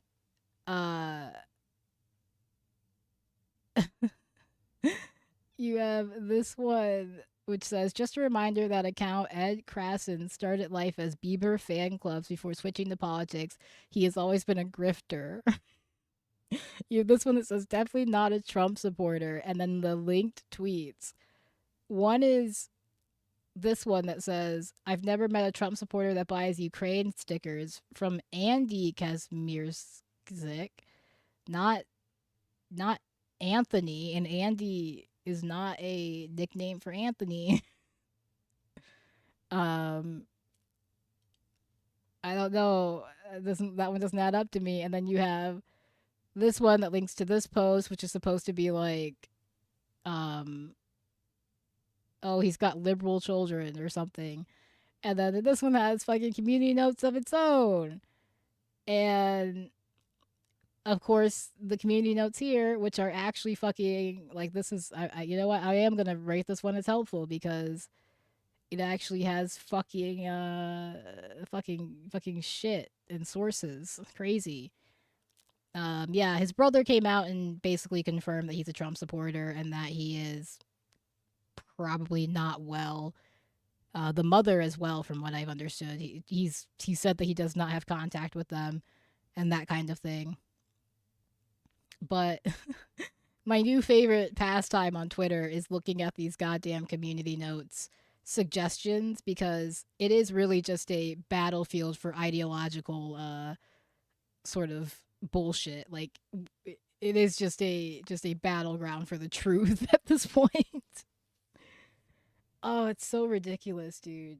And it's so bad because people do actually like take this shit seriously, and they will see these like posts and then they'll see a community note on it, and if the community note is, you know, they'll take the community note seriously if it's something that aligns with their preconceived notions and stuff. But yeah, this is the guy. I mostly just wanted to look at this post, which is the most complete glimpse yet into the life and radicalization of Anthony Kazmierzik, the man who rushed Ilhan Omar.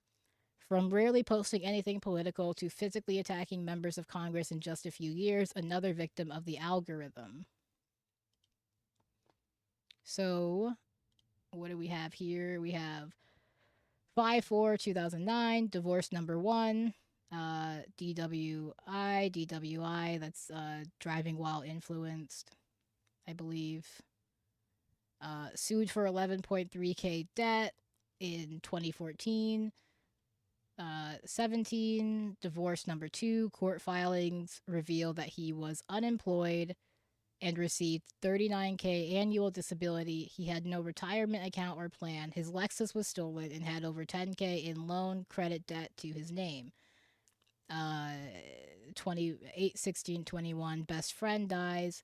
10/12/21, attempts to troll his local Nextdoor group about Kamala Harris, first political posting. 10/31/21, posts political cartoon about Ilhan Omar on Facebook.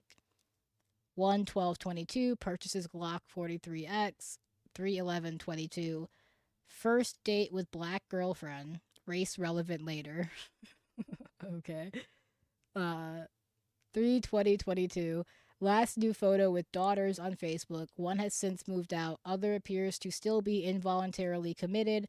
One calls themselves gender fluid in their Instagram bio. Other uses she, they pronouns. And that's what they're using to suggest that he's fucking woke and shit, is that his children are like non-binary and stuff like that. And it's ridiculous because what does that make Elon Musk? What does that fucking make Elon fucking Musk then? Anyways. Last public, 10/24/22, last public interaction with girlfriend on Facebook, does not post again until 9/21/23. Significantly less activity after he returns, and majority of posts are old photos re-uploaded. 1/03/24, sued for $1,000 debt. 10/12/24, daughter involuntarily committed for mental illness and chemical dependency sometime between April and July 2024. Answers questions on Quora, pushing election fraud conspiracy, expressing hatred for Democrats, says he feels sick at the thought of Biden winning, asks when descendants of slaves will pay reparation to descendants of Union soldiers for freeing them. Bitch, I will pay those reparations the goddamn second that the government pays me my reparations. All right? You'll get your reparations when I get my reparations. How about that, motherfucker? Because I'm telling you right now, I'm never getting mine. God damn, what do you mean? What the fuck do you mean? Asks when descendants of slaves will pay reparations to descendants of Union soldiers for freeing them.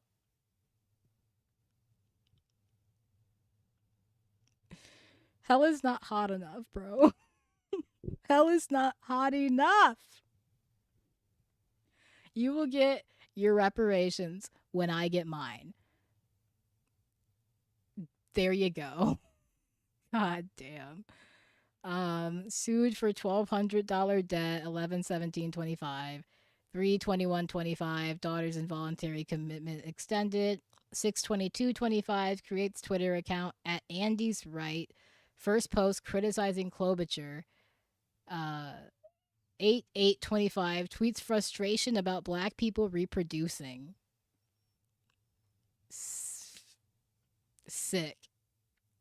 8/31/25 more racist tweets calling black people Negroes and evil beasts. Okay, I have a question. And this is just because I've heard people avoid this word, and I, as a black person, have never felt the need to avoid this word. But is Negro considered a slur? Like, is that a slur for y'all? Because I've never considered it a slur. But like, some white people seem very afraid to say it. And I don't know if that's because there's like a social, taboo here that I'm not aware of, or what it is. Because for me, Negro has not been a slur. So I don't know. But again, I'm black, so it might just be that I have never thought about it. I've never felt the need to be like, maybe I shouldn't say that. Anyways, I mean, when a guy like this uses it, yeah, it's a slur. When this guy says Negroes, he's saying it as a slur. That's for sure. But I've also just heard black people use it, usually in a bit of an ironic sense, but it's not got the same connotation as other words, I guess. at least from what I've experienced. If you're white though, maybe be a little bit careful. People might look at you sideways, I guess. I don't know. More racist tweets calling black people Negroes and evil beasts. When you say it like that, yes, you're using it as a slur. Makes President Trump his Facebook profile picture. Makes President Trump and Erika Kirk his Facebook profile picture. We got an Erika Kirk fan. That's a rare one. Tweets that black people are reverting to apes. Awesome. No, that's great. That's awesome. That's great. Love to see it. Fucking hell. All right. 12/28/25 tweets dismay at lack of Somalis arrested by ICE in Minneapolis. Maybe it's because most of them are U.S. fucking citizens. Have you ever considered that, jackass? Tweets that white people are genetically superior to blacks.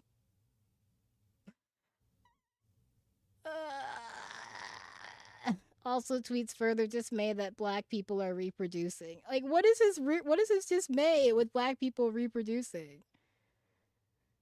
I mean, it's what is it, the replacement theory shit? Is that it? Are you worried about us replacing you? What is it? Tweets about and justifies Renee Good shooting, rushes Ilhan Omar at town hall. Yeah, that's crazy.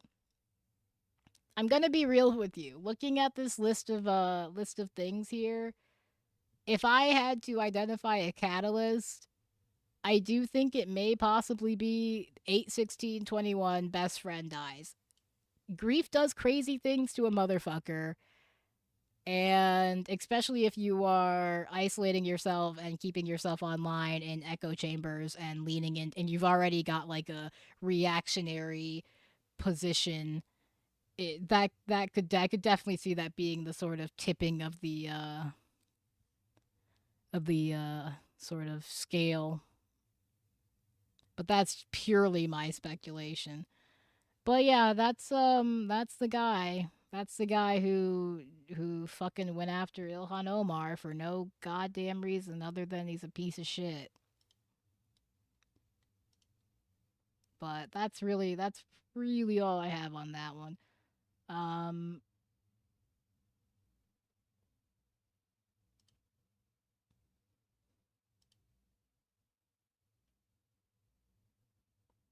Next is some shit on ICE. Now to more. Specifically, they tried to enter the Ecuadorian consulate in Minneapolis, and I literally, what the fuck? I'll hold on. I'll hold my opinions for a second here. Let's just play this for a second here. In that situation playing out at the Ecuadorian consulate with federal agents trying to enter. A staffer got into a confrontation with at least one agent. Ecuador's Minister of Foreign Affairs filed a protest with the U.S. Embassy after that incident. Let's go live to Brittany Ehrman with more on ICE trying to get into the consulate in Minneapolis tonight. Brittany? Well, Kevin and Lindsay, this is the Ecuadorian consulate. It's closed right now, but we're working to find out why ICE agents were trying to enter. Consulate officials say they did not have permission to enter the building, and law experts say that could have serious consequences. Now, this incident happened at the consulate of Ecuador, located on Central Avenue. Like, y'all are about to start an international incident. What the fuck are you doing? Like, what the fuck? These fuckers are so insane, dude. Like, these guys are absolute fucking monsters, right? And they truly just think they can do whatever the fuck they want because they have the backing of the federal government, so they can do whatever the fuck they want. And no one's gonna stop them. The fucking Minneapolis local government is saying, our hands are tied. You've got the mayor being like, we can't arrest ICE agents. They outgun us. Motherfucker, do you think an ICE agent's gonna shoot a cop?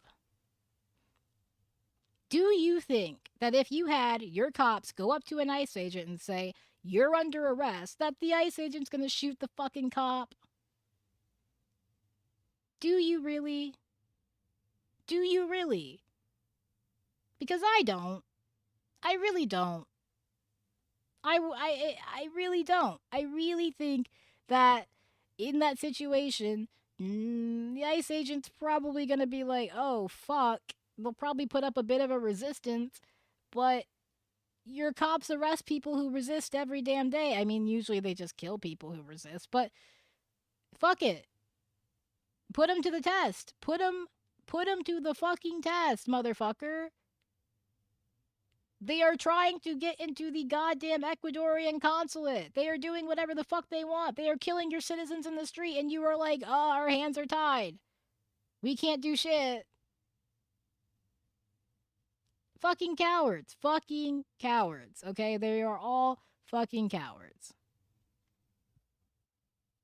Northeast in Minneapolis, video shared on social media shows a consulate staffer running to the door to turn the ICE agents away. The staffer can be heard saying, quote, "This is the Ecuadorian consulate. You're not allowed to enter." One ICE officer then responds, threatening to, quote, "grab the staffer if he touched the agent." Law experts tell us U.S. consulates and embassies are considered U.S. soil, but they are governed by international law. Experts added federal agents must have a judicial warrant or explicit permission from the consulate before entering. This is unprecedented, and it's actually somewhat dangerous for ICE officials. Like, everyone's just like, this is unprecedented. This is like this is unlike anything we've ever seen before. And people are still just like, ah, shucks, what are we gonna do about it? Like, bro, if you don't do shit about it, like, the people are gonna do shit about it, and it's gonna be bloody, and it's gonna be a disaster.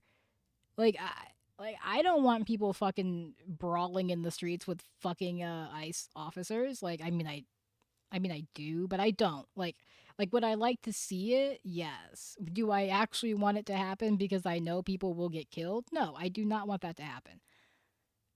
Would I like to see ICE agents getting getting the shit beat out of them? Yes, I would love to see that. But if you don't do jack fucking shit, if you just let them keep going around doing whatever the fuck they want to do, you're going to have pandemonium. Like, you're going to have people in the streets fighting ICE officers, and it's going to be a disaster. So why don't you use the goddamn taxpayer funded armory that you have at your disposal because you are the goddamn Minneapolis Police Department and put it to use? The fucking mayor is out here like they've got bigger guns than us. Like, bitch, you think I don't know you got a goddamn armory in that place? Like you're telling me that you don't have enough fucking manpower to go and arrest some ICE officers? Like, you think you're gonna have to arrest every single one? You're not. You're not going to have to arrest every single one, okay? Because eventually, the goddamn federal government, in a supposedly at least, is going to realize that you're not going to fucking stop arresting their officers, and they're going to maybe change course. That is the hopeful and expected fucking outcome. And at the very least, it would be better than whatever the fuck you guys got with your meeting with Donald Trump, because Tim Walz is out here like, we didn't they fucking asked Tim Walz questions after he talked to Donald Trump or whatever, and they're like, do you know who the killer is, or do you have any promises that ICE is going to leave, or do you are you going to be able, do you have access to the evidence, to the information, to anything? And it's like, he's just like, no, and Tom Homan's coming down and we're gonna cooperate with them. And it's like, what the fuck did you get out of this? You didn't get the identity of the killers. You didn't get the killers sent back to Minneapolis to face trial. You didn't get evidence from the court case that is from the crime scene that has been withheld from you. You didn't get jack shit. You didn't get jack shit, and you're up here acting like it's some big win. All you got is Tom Homan's dumbass coming down to Minneapolis. Great. That's so much better than Bovino. It'll be such a good time with Tom Homan around. Fucking hell. Officials from the Department of Homeland Security attempting to enter an embassy or consulate without authorization, but it also potentially has impact on diplomatic relations or international relations, in this case between the government of the United States. Like, this shit is like, it's so far even outside of the realm of things that I can even begin to think about, because it's we got to deal with them fucking executing citizens in the street, yeah, this is bad, and it's a bad sign, and it would be bad if they start an international incident, but also we gotta deal with this shit on the home front. Fuck. Oh my god. All right. Yeah, that's my little ICE rant for the day. I cannot stand them. Let's jump to the. They're trying to get Noam to step down. They're talking about impeaching her. I don't think that's actually gonna happen, but they're talking about it. I don't think we actually need to watch this too much. I'm not gonna play this. It's only 3 minutes long. But especially since, what is the next one? Oh, it's the Nicki Minaj stuff. I don't really care about that either. I might skip that too.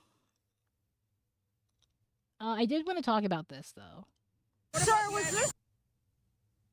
Because we need to talk about the goddamn Second Amendment, alright? Hold on. Let me get this set up here, because I do want to record this one for a video, actually. All right, we got to talk about the Second Amendment. We got to talk about the Second Amendment. We got to talk about Alex Preddy, and we got to talk about what the fuck the Republicans have been saying in response to this shit, because it actually makes me feel like I'm in upside down world, like I hit my head and woke up in another universe where all of a sudden the Republicans are anti-gun or something like that.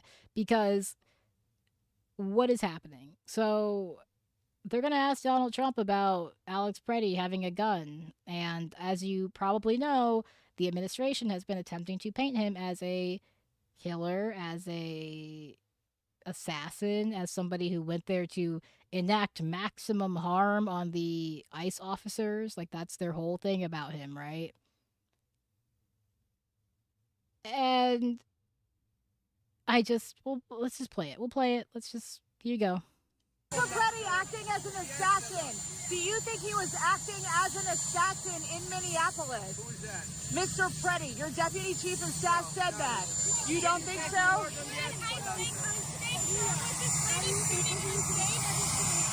that being said, you know, we can't have guns. We can't walk in with guns. What about the Second Amendment? Listen, you can't walk in with guns. You can't do that. But it's just a very unfortunate incident. What about the Second Amendment, sir? We'll work something out. So you can't have guns. You can't have guns. You can't go walking around with guns. And the Second Amendment's bullshit, apparently. Is that what we're saying now? Is that where we're going? Is that what we're doing with this? Because I personally have been anti-gun for many years. I have been pro-gun control. Never really been a huge fan of the Second Amendment, but I will say I have reevaluated my opinion on that a little bit as of late, and I do want to do a video about that hopefully soon. But really, what you have here is a law-abiding citizen, a legal licensed carrier who is exercising his Second Amendment rights. And even if I'm like still someone who doesn't fuck with the Second Amendment, someone who doesn't, think it's a good thing, even if I'm coming at it from that position, it still exists. You still have to respect the Second Amendment, even if I don't necessarily completely agree with it or something, So this idea that you can't have guns at a protest, you can't carry guns around, or you can't, or be near ICE officers with a gun, or else you are a threat, is ridiculous. And I said this in my video about this whole situation, but if this is where we're at, then what was it all for? After every single school shooting, after every single mass shooting, the narrative has always been, too bad, but we need to keep the Second Amendment. We need to keep the Second Amendment because we need to be able to protect ourselves from threats, from the threat of the government, from the threat of other people, etc., etc. And every single child who was, massacred in a school shooting, it's unfortunate, but it needed to happen, for us to keep our Second Amendment right. And yet, you're doing nothing with that Second Amendment right. And you're also just fucking lying in my face, because where was this energy when Kyle Rittenhouse shot and killed people at a fucking protest? Are you fucking kidding me? You can't do that shit. You can't fucking do that shit, dog. You can't look me dead in my fucking face and try and say that you can't have a gun at a protest when I don't even know how long ago that bullshit was now, but just a few years back or whenever, y'all were out here being like, no, it's a Second Amendment right. He's well within his fucking, duties. He can cross state lines with a gun and he can do all this fucking shit. Like, it's totally within his Second Amendment rights as a citizen of the United States of America to do that shit. And yet, where are all those people now? Where are all those people now? Where are they? Where the fuck are they? And why the fuck are there people telling me that you can't have a gun now? You can't take your gun out. You can't go out with your gun. You can't be near ICE officers with your gun, or else you are a threat. You're fucking kidding me. You're full of fucking shit. You're fucking cucked by the goddamn administration, and you're just a goddamn loser. Like, there's no way around it. And then you have motherfuckers like Joe Rogan who will be like, oh, if you have a gun, you gotta act a certain way, you know, you don't use it to, blah blah blah. And it's like, okay, so then the good guys with guns narrative was also bullshit, because you're out here saying that you don't use your gun on people, you don't use your gun in an altercation or whatever. And not that Alex Preddy even did that, but that's Joe Rogan's argument. Bitch, then fuck it. Let's outlaw guns. Like, let's get rid of guns then. Like, every argument that you have ever given to support keeping guns has fallen to the wayside at this point. And I'm someone who is now at a position where I kind of think we should maybe keep guns around. Like, my position has fucking changed. My position has fucking changed, and now you motherfuckers are out here saying, oh, you can't have a gun, you can't use a gun, blah, blah, blah. Are you fucking kidding me? It's ridiculous. And it's like, my position now is at the very least like, yeah, you know what? I do think that we should have some way to arm ourselves against a tyrannical fucking government that wants to trample all over our goddamn rights. Like, I do think that is fucking necessary. Now, there is a much deeper sort of recent growth that I have gone on with that sort of journey that involves a lot of like learning about the sort of fight for voting rights for Black Americans, and how self-defense and like guns specifically played a role in that, and that kind of thing. So there's a lot there that I could unpack, but just my position has now shifted. My position has shifted from being completely 100% anti-gun, and now these motherfuckers are out here being like, actually, no guns. Guns are bad. And it's just like, I'm not gonna lie to you. It seems a little phony. It seems a little fake to me. It seems like you guys got yourselves a little bit of the lying fucking juices on your face there. You're talking shit, and I can't fucking understand you, because you've got fucking Donald Trump's dick in your mouth. Like,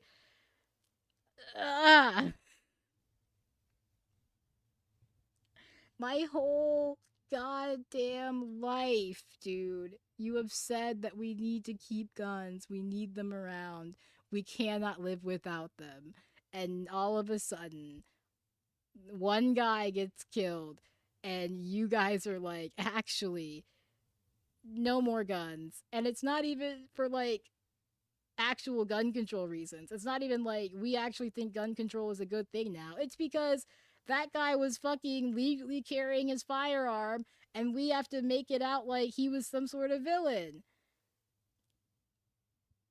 I'm losing my mind. I'm going insane, right? Like, I have to be going insane. There's no way I am living in the same world as Kyle Rittenhouse, as all of this fucking bullshit. There's no way I'm living in the same timeline. I'm old enough to remember when Kyle Rittenhouse shot and killed protesters, and y'all were like, hell yeah, brother. Give that man a goddamn medal. Like, I'm old enough to remember that bullshit. Oh my god. Okay, I'm sorry.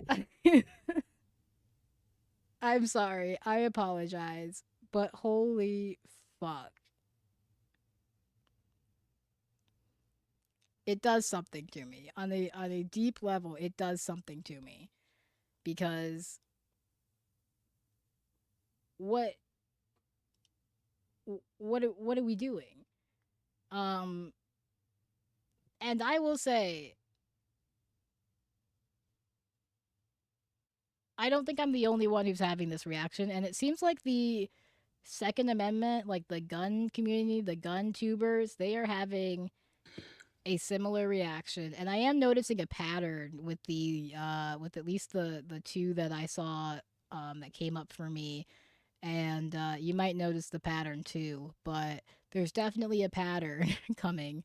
And yeah, you've got a lot of people who have like sort of similar reactions to this. So there is a little bit of hope.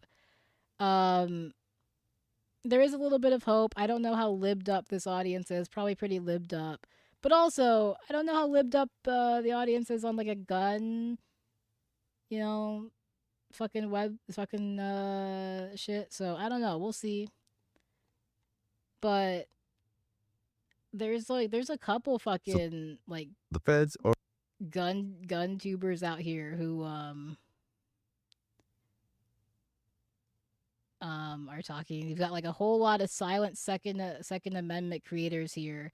Thanks for speaking out. Seems like the gun community, like the gun tuber community, is having a bit of a the second amendment community is having a bit of a row over this, and I think it makes sense. Like, that is to be expected. They shouldn't be split up. They shouldn't be split on this, because it should be black and white, in my opinion. Like, it's very clear which side you should be on. But it is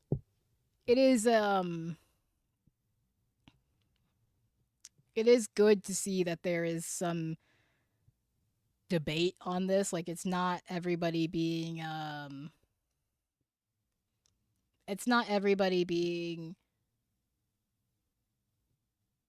so like, oh, he deserved it or whatever. There's at least like some of the gun owners who see this and they're like, no, that's fucked up. You can't do that shit. Like, yeah, there are some Second Amendment truthers out there who are holding the line, and I am glad to see that they exist.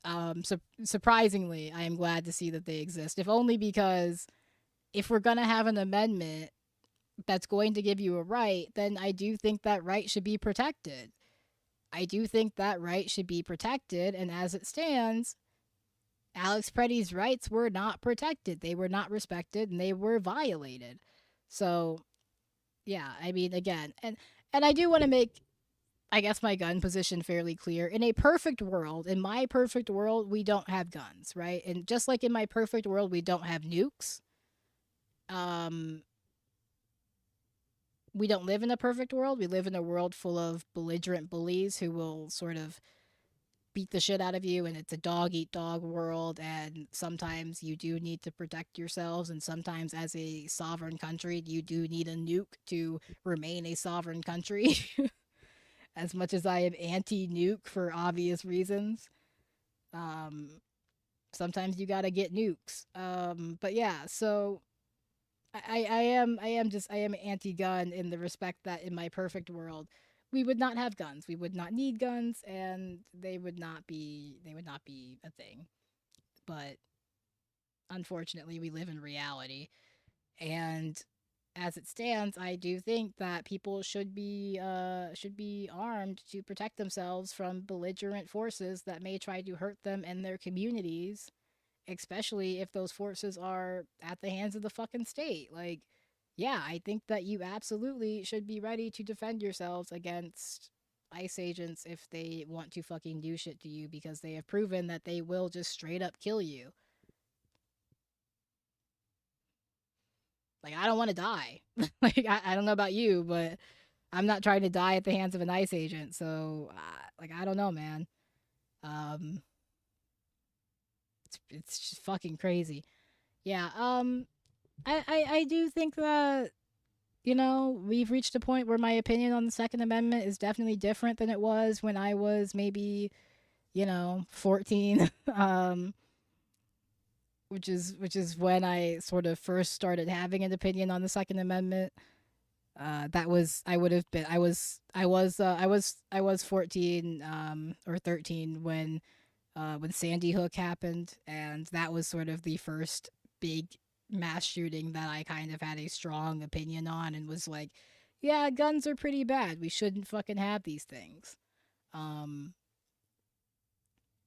and I that has definitely been my opinion for the greater part of my life, but we've definitely reached a point where I have taken the time to reconsider that opinion and reevaluate that opinion. And currently, as it stands, the Second Amendment is, it is an amendment, it is a right that we have, and if we are going to have that right, I think we should exercise it when it is necessary.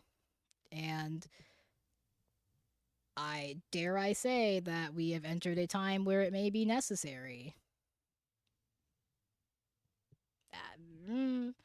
I don't know what to say. Listen, I don't know what to say. I don't know what to tell you. Just saying. Okay. I had a couple other things I was going to look at, but I got through the bulk of what I wanted to get through today, and I do have stuff to do tomorrow. So I am just going to say thank you for watching, and if you could hit that subscribe button before you head out and hit that like button for me, that would be great. I am going to wrap this up though and call it a night here. So once again, thank you so much, and I do appreciate you. I hope that you have a good night and you take care of yourself. So with that being said, I think I have some links down below. You can check out that, follow me on Twitter and that kind of thing. And that's really it. So thank you so much, and I will catch you all later, and goodbye.